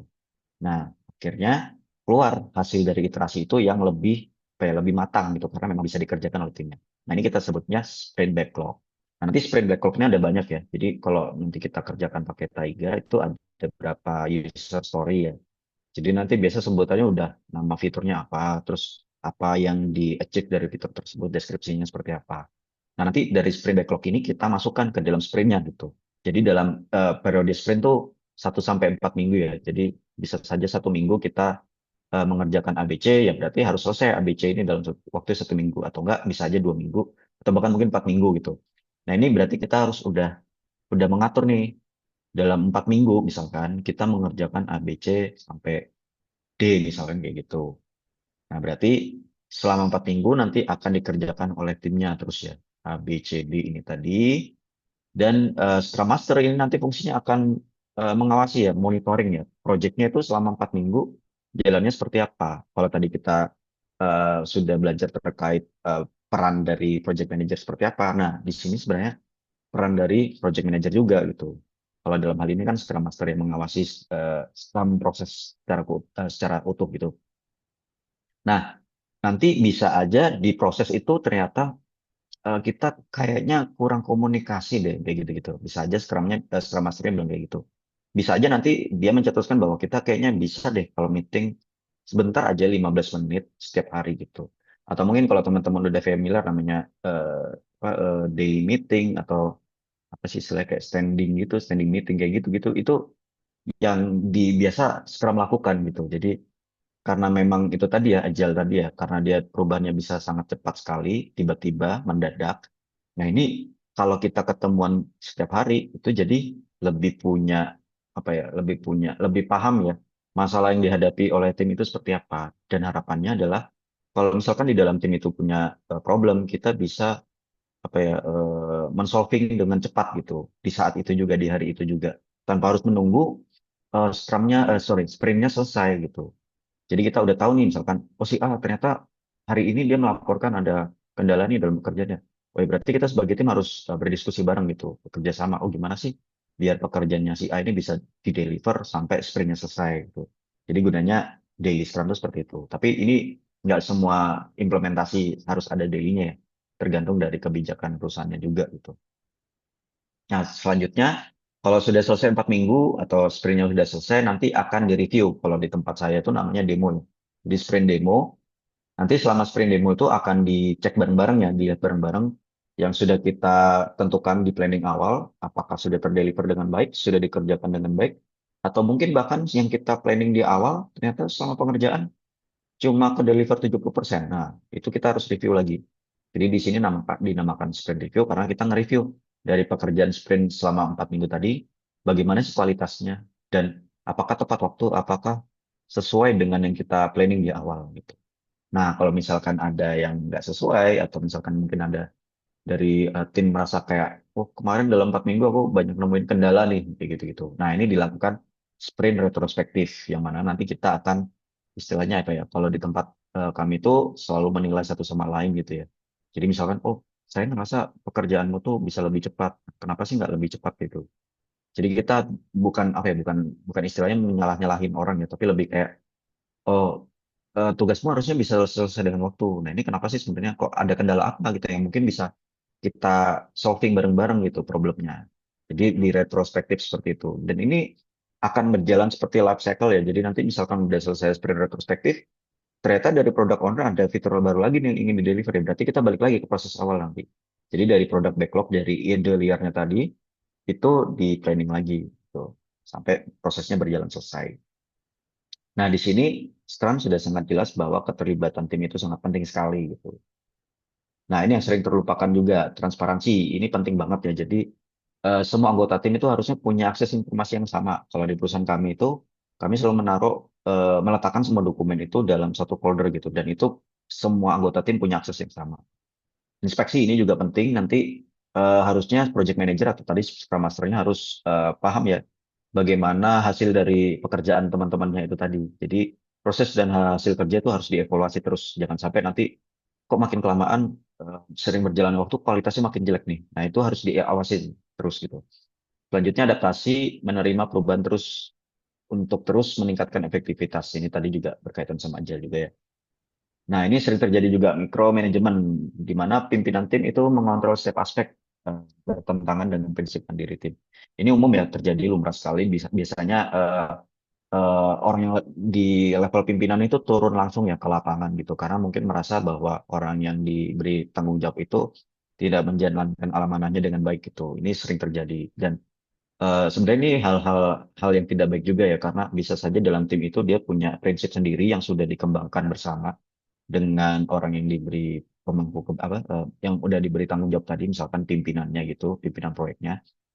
Karena pimpinannya tidak tahu apa-apa ya, bosnya tidak tahu apa-apa, jadinya malah bikin konflik gitu. Nah, ini sebenarnya nggak baik juga. Kemudian kurangnya komitmen. Nah, ini kalau di Agile itu harus paham ya terkait prakteknya seperti apa gitu, tidak hanya terkait teorinya doang. Jadi ini nanti akan kita bahas juga ya di slide selanjutnya. Jadi tidak hanya paham terkait agile-nya, tapi bagaimana juga implementasinya gitu. Jadi pentingnya punya komitmen kalau kita mau mengadaptasi agile. Selanjutnya sprint over commitment. Nah, ini biasanya di dalam tim juga ya. Misalkan kalau tadi saya sebagai project manager memberikan tugas kepada engineer A. Ini tidak boleh terlalu over commitment. Contohnya, ini fitur A, B, C bisa nggak kamu kerjain dalam 1 minggu, misalnya seperti itu. Ini ABC sebenarnya, engineer A sebenarnya anak baru nih, anak baru-baru masuk nih. Jadi dia ilmunya ya masih dibilang belum terlalu matang ya untuk mengambil semua tugas itu. Tapi dia dengan PD-nya dan merasa bahwa dirinya bisa mengerjakan semua itu. Jadi ambil aja semua, saya bisa kok ngerjain ABC gitu. Nah, ini terlalu over commitment tuh tidak baik juga ya. Jadi ternyata sama mengerjakan sprint tersebut, wah, di akhir si engineer A cuma bisa ngerjain duanya doang, A, B doang, C-nya enggak, kayak gitu-gitu. Nah, implikasinya adalah nanti si project manager mau nggak mau harus mengatur lagi nih. Yang tadinya sudah diatur di dalam 1 minggu ini pengerjaannya ABC, yang dikerjakan ABC. Ternyata C-nya nggak kerja nih, nggak terkerjakan dengan baik. Maka dari itu ya mau nggak mau project manajernya harus geser pekerjaan yang C tadi di minggu selanjutnya. Jadi implikasinya lumayan banyak ya kalau misalkan teman-teman terlalu over apa ya komitmen atau bilangnya ya apa ya jeleknya over confident gitu ya.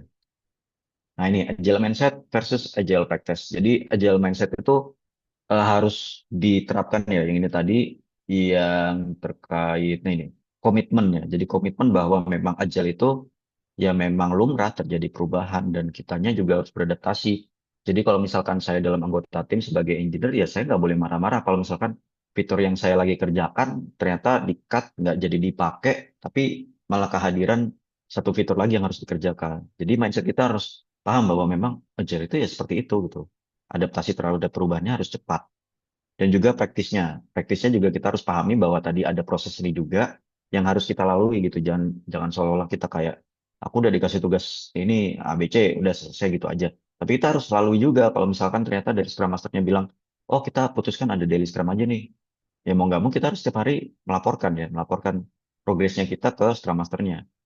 Jadi dari mindset harus paham bahwa kita memang lumrah kalau ada perubahan di tengah-tengah proyek tapi praktisnya juga jangan dilupakan bahwa kita harus mengikuti proses dari agile-nya sendiri.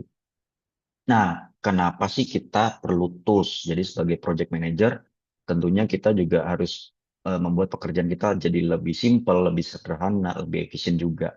Kenapa perlu tools? Nah, kita bisa bayangkan kalau zaman dulu ya mungkin sebelum komputer ditemukan, mungkin kita masih nulis satu-satu pekerjaannya teman-teman dan itu kita harus seperti apa ya, mau ngasih catatan lagi kalau misalkan ternyata oh ini belum selesai kita harus coret, kita harus tulis lagi di lembar yang baru, bakal effortnya banyak sekali gitu. Nah, di sini peran tools sangat berperan penting gitu. Mungkin saya juga ingin share ya, sebelum saya pakai tools itu pakai apa. Nah ini contohnya selama saya dulu mengerjakan proyek, itu dulu saya menggunakan namanya eh, spreadsheet ya, spreadsheet, Excel gitu. Nah, di sini saya tulis satu-satu sprint planningnya apa, fiturnya apa, backlog dari investornya seperti apa, atau backlog dari kliennya apa saja, dan actual task yang kita kerjakan tadi yang di sprint planning seperti apa, dan saya assign ke siapa-siapa aja tuh harus saya tulis satu-satu. Dan juga start date-nya kapan, end date-nya kapan, dan statusnya mau tidak mau harus saya update setiap hari gitu. Ini mungkin di awal bakal bikin makan waktu sekali ya, karena kita harus bikin dulu, apa Excelnya, kita harus atur ininya, bordernya, kita harus bikin ini gimana biar bisa sorting kayak gitu-gitu, biar bisa drop down kayak gimana, dan ini kita harus isi satu-satu isi drop downnya apa, bakal makan waktu banget gitu. Nah, belum lagi nanti kita setiap hari harus mengawasi juga dari timnya. Tuh misalkan, oh ternyata di si A, oh dia baru selesai ngerjain ini ya, berarti kita geser dan kayak gitu-gitu. Nah ini juga bakal makan waktu. Belum lagi kalau ini kan karena bisa diakses semua orang, bisa aja nanti salah satu anggota timnya malah ngehapus gitu, ngehapus Excelnya atau enggak mungkin ada yang nggak sengaja gitu, yang ngubah statusnya dari in progress tahu-tahu jadi done, itu bahaya tuh. Nah jadi di sini penggunaan tools itu sangat penting di project management. Nah kita mau belajar apa sih terkait tools di di project management ini. Nah, kalau yang saya terapkan di perusahaan itu kita menggunakan open source. Nah, nanti mungkin sambil jalan juga ya nanti akan saya jelaskan kenapa sih kita di kami ya perusahaan kami lebih prefer menggunakan open source ketimbang yang berbayar. Mungkin kalau berbayar ya kita bisa ambil contohnya. Mungkin mudah-mudahan sini ini saya masih ada waktu. Ini screen saya masih terlihat kan ya? Kita bisa lihat Jira ya, contohnya Jira. Jira ini yang lumayan paling sering ya digunakan oleh perusahaan-perusahaan software company ya, mungkin yang non software company pun juga pakai gitu. Jira ini sebenarnya sangat kompleks, bukan sangat kompleks, dia fiturnya sangat powerful ya, sampai integrasi dengan aplikasi lain-lain pun dia ada gitu. Dan ini banyak sekali digunakan oleh perusahaan manapun. Tapi yang jadi concern kita adalah eh, kita butuh atau enggak sih fitur yang se-powerful itu. Nah, apalagi kalau kita lihat dari harganya gitu. Di sini Jira itu menargetkan harga 7,53 dolar per user. Ini kita berandai-andai aja ya. Misalkan saya punya software company gitu. Saat ini di tahun ini orangnya cuma 5. Ya berarti kan saya harus bayar berapa ini? 5 kali 7,53 kali 5 gitu ya. Paling berapa dolar gitu. Selesai. Dan tapi ternyata tahun depan, wah, perusahaan saya kecipratan duit banyak banget dari investor. Perusahaan saya maju banget gitu. Tiba-tiba orangnya bertambah jadi 100 gitu. Waduh, ya tinggal dikalikan aja 7,53 dolar kali 100. Itu juga bakal jadi pertimbangan. Apalagi kalau kita udah nyaman banget pakai ini, tapi tiba-tiba mau nggak mau harus ada pertimbangan kayak costnya harus di reduce nya harus dikurangi. Tuh, jadi pertimbangan. Tapi kalau teman-teman tidak ada pertimbangan ya soal biaya, Jira sangat powerful gitu. Nah, yang ingin kita bahas di sini adalah Taiga.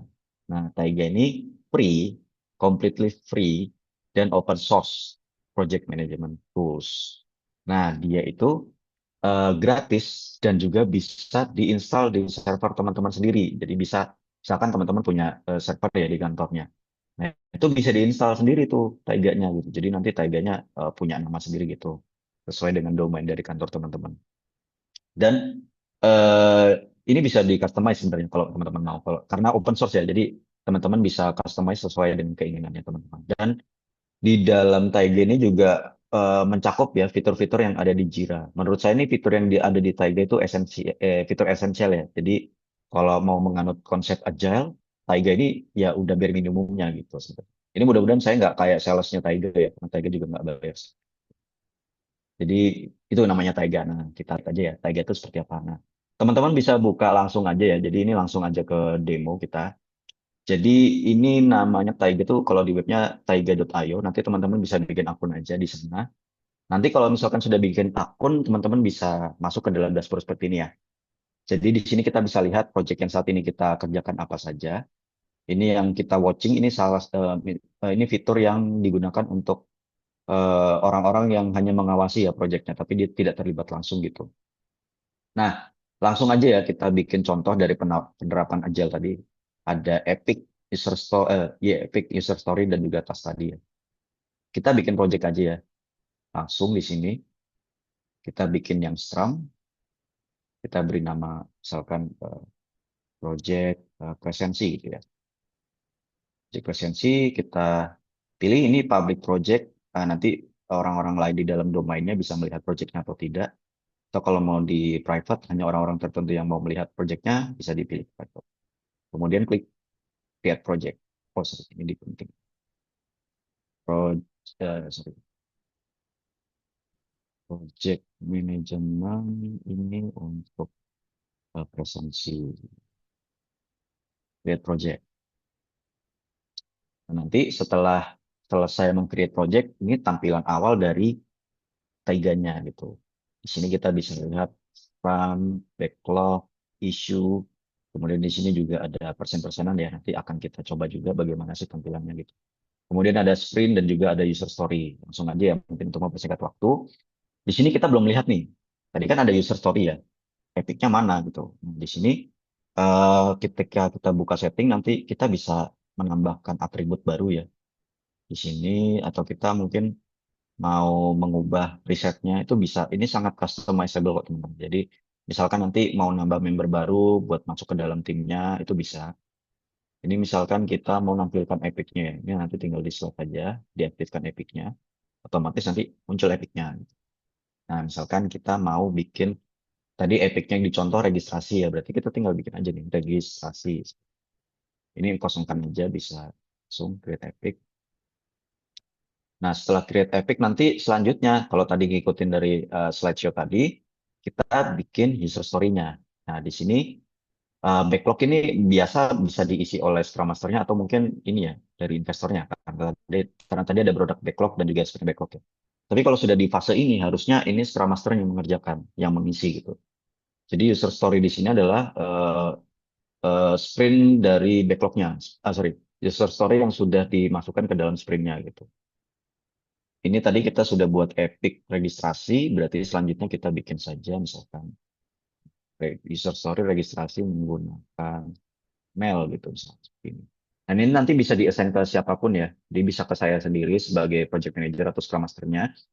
Kemudian nanti di sini kita diminta untuk mengisi ya poin atau story point. Tadi kan sudah kita belajar ya terkait story point dari masing-masing stack-nya, dari masing-masing orang-orang di dalamnya. Di sini contohnya ada UX designer, ada UI designer, front end engineer, dan juga ada back end engineer. Dari masing-masing mereka ini butuh berapa lama sih, butuh user story, story point berapa sih untuk mengerjakan registrasi menggunakan email. Nah, misalkan aja butuhnya desain, dia butuh 1 hari. Front end untuk implementasi desainnya butuh berapa lama? 1 hari juga. Kemudian back end untuk mengerjakan API biar websitenya atau aplikasinya bisa terhubung dengan server itu sehari juga. Nah, di sini berarti kita bisa lihat bahwa satu user story ini dia memiliki total point atau story point itu sebanyak 3. Kalau dalam bahasa di perusahaan saya, karena tadi story point adalah berapa lama waktu pengerjaannya, berarti harusnya satu user story ini punya beban 3 orang per harinya gitu. Harusnya bisa bekerja secara berbarengan ya. Tapi karena di sini dia bisa bisa aja tidak berbarengan, jadi nanti dia cuma tahu jumlahnya aja gitu. Jumlah dari pengerjaan untuk user story ini butuh berapa orang per harinya. Misalkan ini di-assign ke saya saja. Seperti ini, lanjut. Nah, di sini sudah ada nih backlognya gitu. Yang berisi user story ini tadi. Kita bikin lagi aja ya, biar lebih banyak tekan. Misalkan login menggunakan email. Nanti samakan aja. Satu, satu, satu. Iya. Nah, selanjutnya kita bisa linkkan user story ini dengan epic yang sudah kita buat tadi. Karena tadi kita udah buat register, kita tinggal pilih aja register di sini. Nah, dari sini nanti kita bisa melihat secara luas ya dari epicnya. Epic register ini dia punya user story apa saja gitu. Di sini epic register salah satu user story-nya adalah registrasi menggunakan email. Mungkin ini bisa diadaptasi dengan tulisan yang lain ya, deskripsinya bisa macam-macam. Atau mungkin tadi kalau kita mengikuti formatnya, format user story tadi, berarti seperti ini. Sebagai user, saya dapat melakukan registrasi menggunakan email agar saya dapat masuk ke dalam sistem. Selesai. Nah, ini sudah selesai secara epic dan juga user story. Nah, selanjutnya kita masuk ke dalam task-nya. Jadi, tadi runtutannya epic, user story, dan juga task. Nah, selanjutnya kita bikin nih tugasnya yang secara rinci. Karena tadi kan sudah kita bikin ya. Dari masing-masing divisi atau stack-nya ini dia butuh berapa lama. Kita bikin, membuat halaman eh, registrasi. Ini akan ditugaskan ke desainer, dia butuh berapa lama. Nah, tadi di sini sudah ditetapkan satu story point, berarti ya dia pengerjaannya hanya butuh satu story point atau satu hari. Itu. Kemudian untuk front end engineer misalkan mengimplementasi desain ke dalam code misalnya seperti itu. Kemudian untuk backend-nya berarti membuat API registrasi agar dapat mendaftar ke server misalnya seperti itu ya maksudnya. Nah ini berarti nanti tinggal desain aja desainernya siapa, kemudian front end engineer-nya siapa. Misalkan aja ini saya assign ke diri saya sendiri ya. Seperti ini. Nah ini udah selesai. Sampai sini berarti udah selesai nih sebenarnya. Satu backlog atau satu user story sudah selesai. Nah, kita coba lengkapi ya yang satunya ini tadi. Kita bikin epic lagi, login. Terus ini, kemudian kita balik ke backlognya lagi. Kita klik yang login menggunakan email, kita ubah ya kalimatnya biar lebih natural bahasanya. Sebagai user, saya dapat melakukan login menggunakan email agar saya dapat masuk ke dalam sistem. Sudah selesai, nulis deskripsinya, kita linkkan user story ini dengan epic yang barusan kita buat. Oke, kita bikin login. Sudah selesai. Tadi ada tiga ya, tiga seperti yang register juga. Berarti kita buat lagi. Membuat halaman login gitu. Ini untuk desainnya, kemudian untuk front-end engineer-nya, mengimplementasi desain ke dalam code gitu. Dan juga backend-nya membuat API agar dapat login ke dalam server. Dan ini saya assign ke diri saya sendiri karena saya mengerjakan proyeknya sendirian. Ini. Nah, dan ini udah selesai. Jadi dari Epic user story sampai ke task kita sudah mengimplementasikan. Dan juga story point-nya ya tadi ya. Di sini ada story point-nya juga kita sudah implementasikan. Nah, selanjutnya kita masuk ke dalam sprint planning-nya. Jadi kita harus sudah mempunyai planning ya. Eh, kita sprint-nya bikin dulu deh sprint. Misalkan sprint development satu, misalkan seperti itu, satu. Nah, ini dari tanggal 31 sampai tanggal berapa? Gitu, misalkan kita cuma pakai sprint yang jangka waktunya itu 1 minggu aja. Gitu. Berarti dari tanggal 31 ya selesainya berarti sampai tanggal 3 misalkan seperti ini. Nah, berarti nanti pengerjaan registrasi dan login tadi hanya punya waktu seminggu. Kita save, sorry, 3 Oktober, sorry. 1 Oktober, November, ini. Nah, ini udah selesai sprintnya. Nah, backlog tadi ini tinggal kita geser aja biar dia bisa masuk ke dalam sprint yang dikerjakan nanti. Nah, sudah selesai. Nah, di sini kita punya satu sprint dengan 6 story point yang sudah di-define di masing-masing user story-nya. Nah, tadi kan kita udah belajar terkait burn down chart juga ya, bagaimana kita bisa melihat grafik apakah proyeknya berjalan dengan mulus atau mungkin nanti bakal ada kendala. Nah, di sini di Tiger kita bisa melihat gitu, tapi kita wajib mengisi data-datanya dulu. Contohnya, karena kita di sini kita udah buat satu sprint dan kita udah tahu bahwa di dalamnya itu ada 6 poin. Nah, di sini kita bisa masuk ke project, kemudian ke modules di Scrum ini kita pilih, ya kita isi number of sprint-nya itu berapa. Karena tadi satu, berarti kita pilih satu. Story point yang kita buat tadi ada 6, berarti kita tulis saja. Nah, sudah selesai, kita balik lagi ke halaman backlog. Di sini kita bisa lihat grafiknya ya. Ini memang mungkin agak nggak kelihatan ya datanya seperti apa. Nanti saya kasih contoh ya bagaimana sih kalau implementasi real project dan tampilan burn down chart-nya itu kayak gimana. Nah, ini kita coba jalankan dulu ya sprintnya kayak gimana gitu. Misalkan ini kita berandai-andai aja ya, karena tadi saya assign desainernya saya, front end engineer saya, dan juga back end engineer saya. Nah, ini kalau kita udah jalan sprint tampilan seperti ini nih. Jadi kita tahu kita ngerjain apa sih sebenarnya gitu. Karena tadi kan kita sebagai anggota tim itu harus tetap fokus ya terhadap apa yang kita kerjakan dan goals utamanya apa. Nah, karena tadi kita mungkin terlalu fokus ya, kita cuma buat halaman register, kita nggak tahu nih halaman registernya buat apa gitu. Tapi karena di sini ada user story-nya, jadi kita tahu kita bikin halaman register tuh biar penggunanya bisa masuk ke dalam sistem. Ini mungkin terlihat sederhana ya, tapi kalau untuk project yang besar itu bisa saja terjadi yang kayak gitu-gitu ya. Jadi kita saking fokusnya sama pekerjaan sampai lupa apa sih sebenarnya goals utamanya gitu. Nah, misalkan aja kita lagi ngerjain ya. Ini berarti lagi masuk pengerjaan. Ini karena saya ngerjain semua ya, jadi saya geser semua gini in progress. Nah, di sini. Nah, ini nanti selama sprint berarti saya sedang mengerjakan progress dan ini saya harus menggeser nih dari yang tadinya new jadi in progress. Jadi project manajernya atau scrum masternya tuh tahu yang lagi dikerjain sekarang tuh apa saja. Nah, kalau misalkan udah selesai berarti ready for test. Ini selanjutnya nanti ranahnya QA ya, atau testernya untuk melakukan testing terhadap fitur yang sudah selesai ini tadi gitu. Kalau misalkan dari QA ternyata, oh ini kayaknya ngebug deh atau ada masalah, ada error, tinggal ditaruh di needs info, nanti biar dikonfirmasi ulang sama engineer-nya. Dan kalau misalkan udah selesai, tinggal digeser aja, selesai gitu. Tapi di sini kita bisa lihat ada berapa banyak sih yang udah selesai gitu. Ada berapa poin yang udah selesai. Di sini kan ada tulisannya. Dari 6 poin, 3 poin yang udah selesai. Ada yang 3 task yang masih terbuka, yang masih dikerjakan ya maksudnya. Dan ada 3 yang udah tutup. Ini kita coba close semua. Ini dengan anggapan bahwa kita mengerjakan tepat waktu ya. Nah, di sini sudah 100%. Nah, nanti kita balik lagi ke halaman depan. Nah, ini di sini kita bisa lihat bahwa burn down chat-nya itu mengatakan bahwa selama 1 minggu itu kita di akhir tidak ada poin yang tersisa atau tugas atau user story yang belum selesai. Jadi di sini kita bisa lihat bahwa selama pengerjaan proyek itu kita bisa tahu tuh selama 1 minggu ini, misalkan kita masih mengerjakan di minggu ke 1 ya. Selama 1 minggu ini kita bisa tahu nanti proyek berjalan sampai minggu ke 4 misalkan, apakah dia terkendala atau tidak.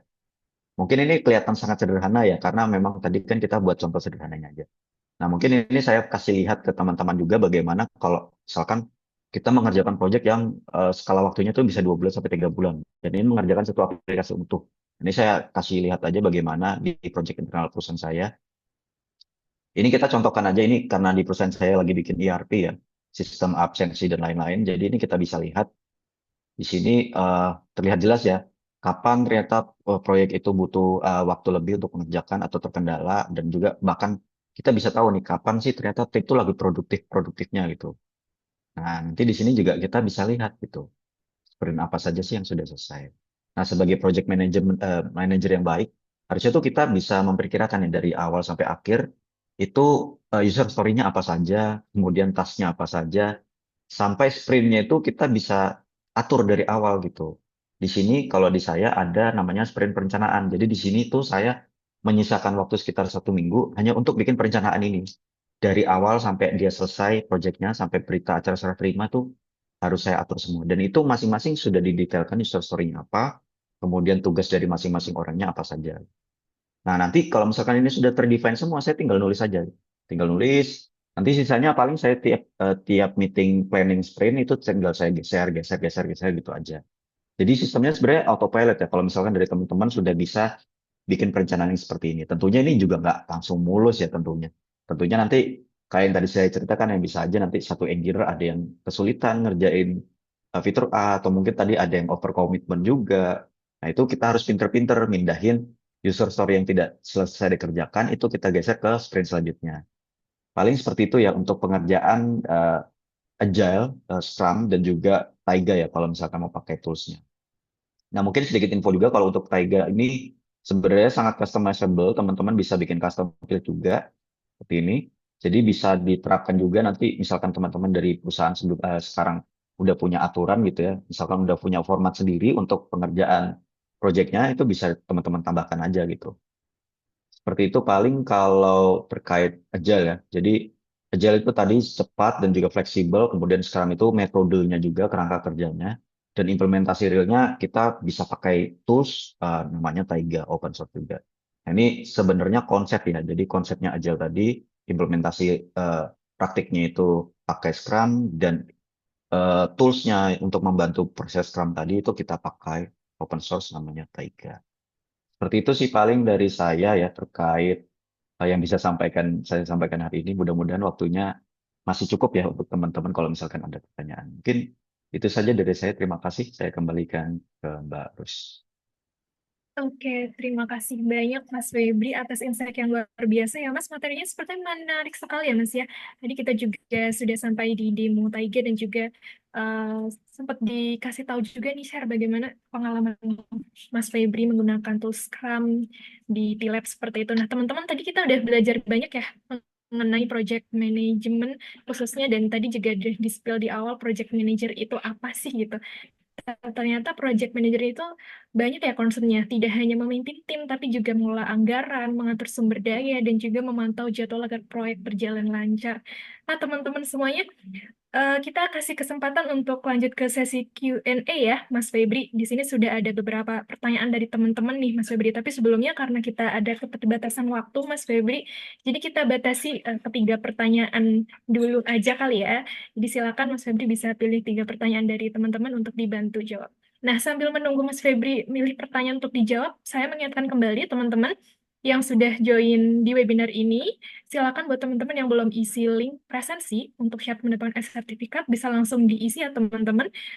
Untuk link feedback ini kami tunggu sampai pukul 24.00 WIB malam ini dan kemudian buat teman-teman yang mau join kuisnya, silakan teman-teman langsung isi di link yang sudah kami share juga di kolom chat.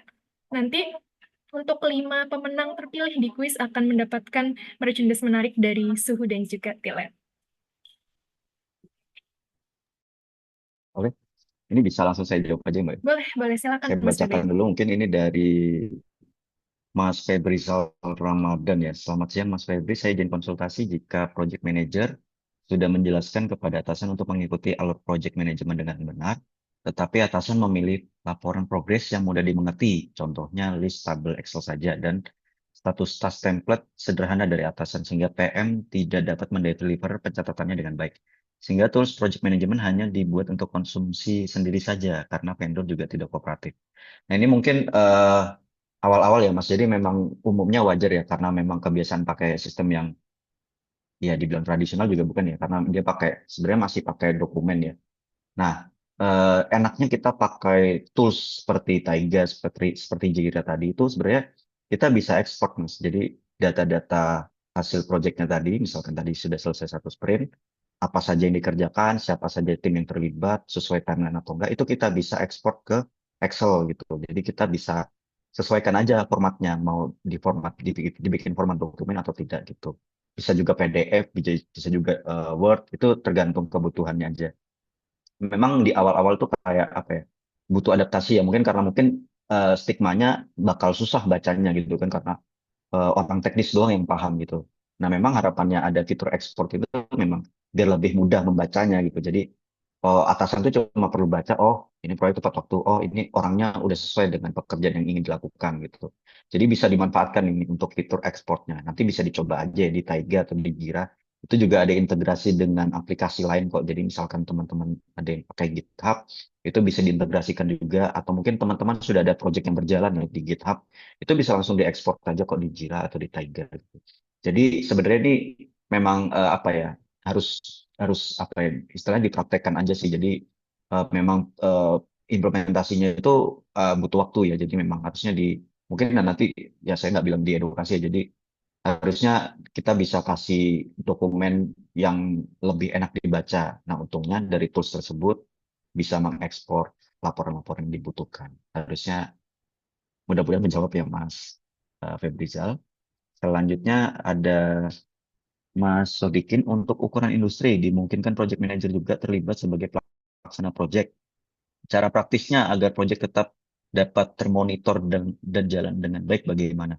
Ini juga ini ya pernah kejadian juga ya di saya. Jadi masih masih apa ya, masih terlibat dalam pengerjaan teknis, itu wajar sih sebenarnya Mas. Dan kita nggak munafik juga bahwa orang-orang seperti itu masih ada gitu yang dia double job, yang harus handle segala macam, itu lumrah, sangat-sangat lumrah. Dan memang sebagai project manager ya, karena kita bertanggung jawab ya terhadap project yang kita kerjakan. Kalau misalkan dari anggota tim itu tidak selesai ngerjainnya ya, kita mau nggak mau kan secara insting berpikir ya, kayaknya mau nggak mau aku harus selesaiin sendiri gitu. Nah, dari situ sebenarnya udah salah sih sebenarnya gitu, karena kita kayak apa ya, mengkambing hitamkan diri kita sendiri, meskipun ya kita mau nggak mau kan karena kita punya ketanggung jawab terhadap proyeknya gitu. Ya kalau dari pengalaman saya memang kita harus pinter-pinter membagi waktu aja gitu. Umumnya memang harus seperti itu ya. Jadi di awal memang kita mau nggak mau karena memang nggak selesai dikerjain ya kita harus ambil action sendiri gitu. Nah ini tadi kan ada penjelasan juga kan di awal terkait micromanagement juga. Ini juga sangat penting jadi sangat berkaitan gitu. Nah paling kalau dari saya pinter-pinter membagi waktu aja sih karena tadi kan juga di awal juga ada terkait ini juga ya. Bagaimana skill yang harus dipunya dimiliki oleh project manager. Salah satunya itu mungkin yang luput dari tadi dari slide tadi adalah pintar membagi waktu ya, ini penting sekali. Mungkin tidak hanya untuk project manager ya, untuk kita semua juga ya harus pintar membagi waktu. Paling itu sih untuk Mas Sodikin, mudah-mudahan menjawab. Selanjutnya, Mas Kiki Aryawan, izin bertanya Mas, apakah Taiga ini cocok untuk digunakan di instansi pemerintah, misalkan kegiatan pemantauan pekerjaan oleh PPK, pejabat pembuat komitmen pada kegiatan proyek. Oh, ini sangat cocok Mas. Jadi memang keuntungannya open source itu kan dia bisa diinstal di servernya sendiri ya. Dan biasa kan pemerintah punya server sendiri ya, misalkan udah diatur oleh Kominfo untuk pembagian servernya, itu tinggal install sendiri aja nanti mungkin minta izin sama yang punya server gitu ya untuk install Taiganya gitu. Dan ini enak banget karena dia gratis gitu. Enaknya pakai open source itu kan gratisnya itu. Jadi apa istilahnya ya mungkin nggak memakan anggaran banyak gitu dan dia nggak billing per tahun ya nggak dibayar per tahun. Mudah-mudahan cocok sih kalau menggunakan yang open source. Selanjutnya Mas Nizar, Mas izin bertanya kalau bedanya Taiga yang free sama berbayar apa ya? Oh, kalau yang berbayar ini seingat saya dia pakai cloud-nya dia sendiri. Jadi dia pakai servernya dia sendiri dan itu tidak ada batasan saya lupa ya. Kayaknya tidak ada batasan proyeknya sih. Kalau di free itu seingat saya dia dibatasin sampai berapa proyek itu yang bisa di-handle di versi gratisnya. Sementara kalau yang berbayar itu eh, saya lupa kayaknya nggak ada batasannya sih. Jadi memang ada batasan sih dari sisi bisnisnya ya. Tapi ya memang kalau untuk kepentingan apa ya, kayak riset-riset sederhana, kayak ingin coba aja Taiga kayak gimana, itu worth to try banget kalau mau pakai yang free-nya gitu. Selanjutnya ada lagi, ini masih ada waktu nggak yang Mbak Rus ya? Sebetulnya kita sudah habis waktunya, Mas. Cuman boleh satu kali lagi kita pilih ya, Mas Oke, ya, oke, satu aja ya. pertanyaan dari Maaf ya teman-teman ya. teman-teman Boleh. kalau nggak bisa menjawab semua. Ini yang selanjutnya Mas Tanto, apakah memungkinkan kita menggunakan metode agile dengan resource yang sangat limited? Karena satu resource PM dalam waktu yang bersamaan bisa memegang 4 sampai 5 project. Begitu juga dengan developernya memegang 4 sampai 5 project di waktu yang bersamaan. Nah, ini eh, jadi beberapa perusahaan lumrah sekali ya seperti ini ya. Jadi resource-nya limited tapi projectnya banyak banget gitu. Ini sangat umum terjadi. Nah, tadi ini bisa diterapkan juga nih yang kayak Spotify tadi. Spotify tadi kan ada squad tuh. Nah, itu meskipun dia squad, membernya beda-beda nih memang. Tapi squad lead-nya bisa sama gitu. Jadi ini bisa diterapkan. Jadi dari pembagian orang-orangnya itu dibikin squad aja, dibikin terkecil apa, dibikin tim-tim kecil. Nah, kalau agile-nya sendiri, ya harusnya bisa diterapkan ya, karena memang di sini kan project manager tuh sebagai scrum masternya gitu. Jadi harusnya dia memang fungsinya hanya memantau projectnya gitu. Selama nggak kayak pertanyaan tadi ya, dia nggak nyemplung langsung ke dalam, kalau 4 sampai 5 project dia nyemplung semua ke dalam, ya lumayan juga mas effortnya itu. Dia bakal capek banget gitu sebagai PM, ngambil 4 sampai 5 project dan dia nyemplung juga ikutan ke dalam proyeknya juga gitu.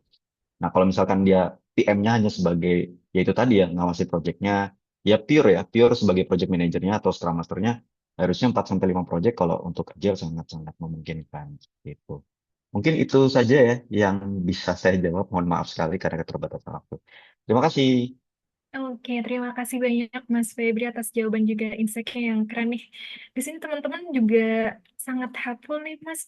Mas jawaban dari Mas Febri ternyata sangat membantu teman-teman dan ada yang menyampaikan daging semua nih isi materi dan juga kontennya. Wah, luar biasa. Terima kasih banyak atas teman-teman yang sudah join sampai akhir ya. Tapi mohon maaf teman-teman yang sudah bertanya tapi pertanyaan belum terjawab. Dari kami mohon maaf karena memang ada keterbatasan waktu ya untuk sesi webinar kita pada sore hari ini. Silakan buat teman-teman yang kepengen bertanya lagi kepada Mas Febri, boleh nanti di-share pertanyaannya di grup Telegram Suhu Community, biar nanti saya sampaikan langsung ke Mas Febri. Begitu ya, teman-teman semuanya. Oke, thank you. Terima kasih banyak, Mas Febri. Thank Baik, you, thank you. sama-sama, Mas. Baik, teman-teman semuanya, saya ingatkan kembali buat teman-teman yang belum mengisi link feedback ataupun link presensi untuk mendapatkan sertifikat, silakan teman-teman bisa langsung isi ya, teman-teman semuanya. Dan izin saya, sebelum kita closing atau penutupan, saya ingin menyampaikan tambahan informasi mengenai perkenalan suhu dan juga TLab ya, teman-teman.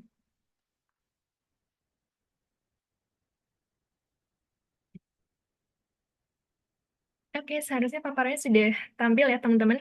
Jadi silakan buat teman-teman yang belum mengisi link feedback ataupun form presensi sore hari ini, teman-teman bisa langsung screenshot ya. Buat teman-teman yang ketinggalan tadi belum sempat scroll kolom komen, bisa screenshot buat mengisi link feedback. Dan untuk link feedback ini kami tunggu sampai pukul 24.00 WIB sebagai syarat untuk mendapatkan sertifikat ya, teman-teman semuanya. Oke, sudah di screenshot ya, teman-teman. Baik, mengingatkan juga buat teman-teman yang belum isi kuisnya, silahkan ya teman-teman bisa berkesempatan buat join kuisnya. Siapa tahu teman-teman beruntung dan nanti akan mendapatkan merchandise menarik sebanyak 5 buah dari Suhu dan juga Tilet. Oke, teman-teman. Buat teman-teman yang tadi belum sempat join, salam kenal ya teman-teman. Kami Suhu atau Suhu Professional Training and Consulting merupakan lembaga jasa pelatihan dan juga konsultan IT. Nah, di sini ada beberapa layanan utama Suhu ya, teman-teman. Di sini yang pertama ada pelatihan juga sertifikasi. Teman-teman yang sedang mencari pelatihan juga sertifikasi, bisa di Suhu seperti itu. Nah, Suhu merupakan ataupun Suhu memberikan solusi peningkatan kompetensi SDM melalui pelatihan dan juga dengan materi hard skill dan soft skill untuk mendukung tugas dalam organisasi. Dan kemudian kami juga ada jasa konsultan TIK sebagai solusi implementasi teknologi informasi terkini untuk menjawab kebutuhan organisasi dalam rangka peningkatan pelayanan publik.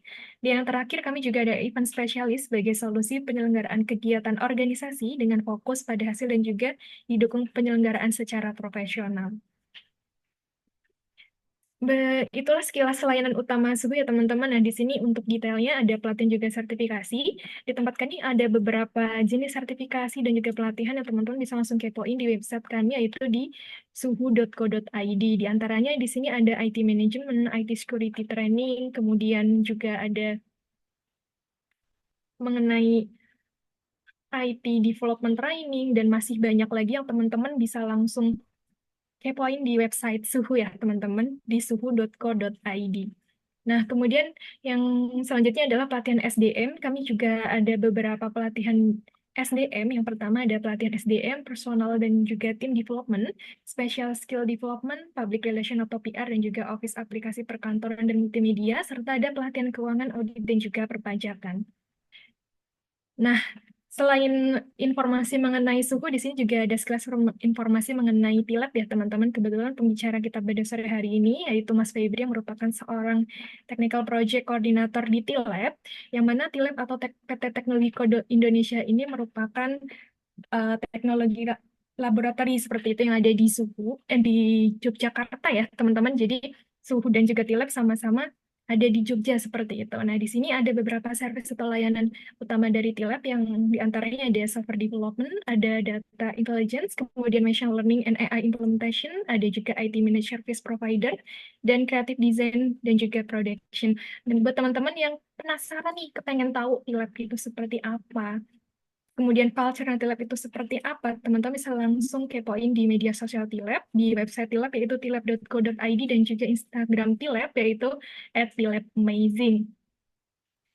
Nah, selanjutnya di sini untuk referensi pelatihan yang teman-teman bisa ikuti yang masih berkaitan dengan seputar materi yang tadi disampaikan oleh Mas Febri, kami ada pelatihan mengenai IT Project Management atau PMBOK yang teman-teman bisa ikuti. Kemudian untuk harganya worth it ya teman-teman, karena kami sudah memiliki meeting room sendiri, jadi nanti harapannya teman-teman yang join pelatihan dari Suku lebih nyaman dan lebih kondusif dalam belajar, dan ada beberapa layanan yang memang dikhususkan untuk teman-teman yang eksklusif untuk belajar di Suhu seperti itu. Dan di selain itu ada pelatihan juga sertifikasi skema Certified ICT Project Manager yang teman-teman juga bisa ikuti, dan sertifikasi kami kebetulan sudah bekerja sama dengan lembaga BNSP ya teman-teman, jadi sertifikasinya sudah langsung dari BNSP seperti itu. Dan selain itu ada Agile Project Management Essential. Ini juga di Suku juga sudah pernah menyelenggarakan untuk pelatihan Agile Project Management. Untuk detail pelatihan-pelatihan yang tadi saya paparkan, silakan teman-teman langsung kepoin aja. Silabusnya ada di website kami yaitu suhu.co.id. Seperti itu ya teman-teman. Oke, kemudian next eventnya apa sih Kak gitu. Jadi memang Suhu ini rutin ya teman-teman untuk mengadakan event tiap bulannya. Jadi stay tune terus di media sosial kami. Biasanya kami selalu update informasi mengenai pre-event atau event gratis yang setiap bulannya bakalan kita share ke teman-teman semuanya. Nah kebetulan di bulan November nanti akan ada webinar, free webinar mengenai Big Data and AI, Powering the Future of Smart Business yang nanti akan diisi atau sebagai materinya adalah Profesor Dr. Andri Alamsyah yang merupakan seorang dosen ya dari Telkom University. Buat yang sudah sering mendengar nama Pak Andri, pasti sudah tidak asing lagi ya dengan Pak Andri seperti itu. Nah, nanti untuk eventnya akan berlangsung di hari Kamis 14 November 2024 pukul 13.30 sampai 15.00 WIB live via Zoom video conference ya teman-teman. Jadi silakan buat teman-teman yang berminat belajar mengenai Big Data dan juga AI bisa langsung daftar sekarang melalui link yang tertera di bit.ly slice pelatihan suku ya teman-teman. Bit.ly slice pelatihan suku, teman-teman bisa langsung join dan untuk informasi atau publikasi flyer event ini sudah kami publish di Instagram @katasuhu kita. Oke, mengapa sih harus suhu? Di sini ada beberapa alasan kenapa teman-teman harus belajar di suhu nih. Karena suhu sudah memiliki instruktur atau tenaga ahli expert di bidangnya, kemudian kami memiliki kurikulum industri, ruang kelas representatif, karena kami sudah memiliki meeting room sendiri, sehingga teman-teman yang belajar di suhu lebih kondusif dan lebih nyaman. Seperti ya teman-teman, kami juga memiliki environment digital, kami juga ada grup edukasi, dan tentu saja kami mengedepankan excellent service, serta ada sertifikasi pelatihan, dan juga kami juga sudah bekerjasama dengan lembaga BNSP, jadi yang mencari sertifikasi BNSP bisa di Suhu ya teman-teman, dan setiap kegiatan atau pelatihan di Suhu biasanya ada dokumentasi kegiatan dalam bentuk video yang biasanya kami share atau publish juga di YouTube Suhu TV. Buat teman-teman yang belum subscribe channel YouTube Suhu TV, silakan langsung kepoin ya teman-teman semua. Oke, berikut untuk beberapa media suhu ya teman-teman, di antaranya website yang sudah tadi saya sebutkan, yaitu di suhu.co.id, kemudian Instagram, @katasuhukita, dan juga YouTube, yaitu Suhu TV ya teman-teman, silakan bisa langsung follow dan juga subscribe akun media sosial kami biar nggak ketinggalan informasi update mengenai informasi dunia IT ya teman-teman. Itu saja teman-teman sekilas informasi tambahan di akhir sesi kita pada sore hari ini. Terima kasih banyak buat teman-teman yang udah join dari awal sampai akhir. Terima kasih banyak juga Mas Febri ya Mas Febri. Terima kasih teman-teman Oke, semua. terima kasih Mas Febri yang luar biasa banget. Kita di sini sudah belajar banyak, udah sharing banyak hal. Terima kasih banyak. Tadi juga ada yang menyampaikan merasa termotivasi setelah mengikuti webinar ini nih Mas. Keren ya. Maksudnya adalah termotivasi untuk belajar lebih banyak skill lagi gitu ya. Oke, teman-teman, terima kasih banyak ya. Mohon maaf selama jalannya webinar ini masih terdapat banyak kekurangan atau kesalahan. Dan buat teman-teman yang udah isi link feedbacknya, thank you banget ya teman-teman. Feedback teman-teman semua kami baca satu persatu tentunya untuk supaya Suhu ke depannya terus mengupgrade dan juga meningkatkan kualitas dalam pelaksanaan event maupun webinar-webinar ke depannya. Dari saya cukup sekian, terima kasih banyak. Sampai berjumpa lagi di lain kesempatan. Sampai ketemu teman-teman semuanya. Selamat sore. Selamat Terima sore. kasih Mas Febri. Terima Terima kasih kasih rekan-rekan semua. teman-teman.